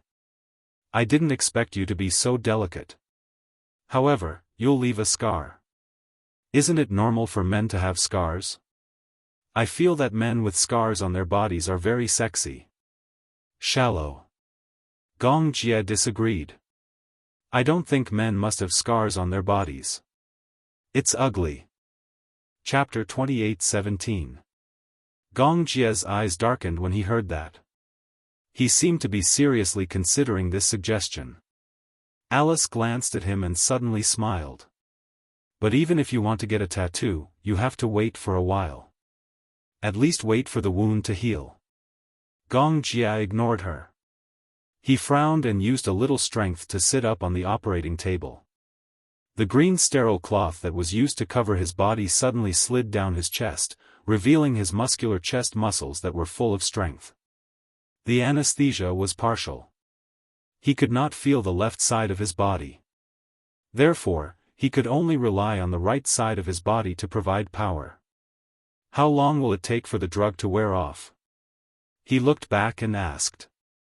Alice replied, about an hour later. Damn it. Gong Jie was a little anxious. He gently rubbed his messy forehead and slowly stood up. Alice could not help but look at his naked upper body. However, because of the scene she saw, she swallowed a little in a daze. His body was really amazing. She did not know how he usually trained. The muscles on his body did not belong to the typical style of Mr. Muscle. Every muscle texture was just right. If there was more, he would appear rough and arrogant. If there was less, he would appear thin and restrained. Especially his lower abdomen. His 8-pack abs were well defined. Mermaid's belt and a male dog's waist. It was said that Gong Jie could do 10 one-handed handstands without a problem. What did it mean to do 10 one-handed handstands in one go? There were only 7 one-handed handstands recorded in the world record. Gong Jie could do 10. This kind of waist and abdomen was too scary. Just looking at this kind of body, it would give rise to a lot of 18 forbidden thoughts. It was too erotic. Alice could not help but stare. What are you looking at? I'm studying your male dog's waist. I heard that with a body like yours, your sexual ability should be very strong. Gong Jie's eyes were cold. He said mockingly, you don't even have a man. How can you understand sexual ability? Alice's face darkened. Was this guy mocking her? Gong Jie's face was expressionless as he tapped his head lightly with his long finger. Also, anyone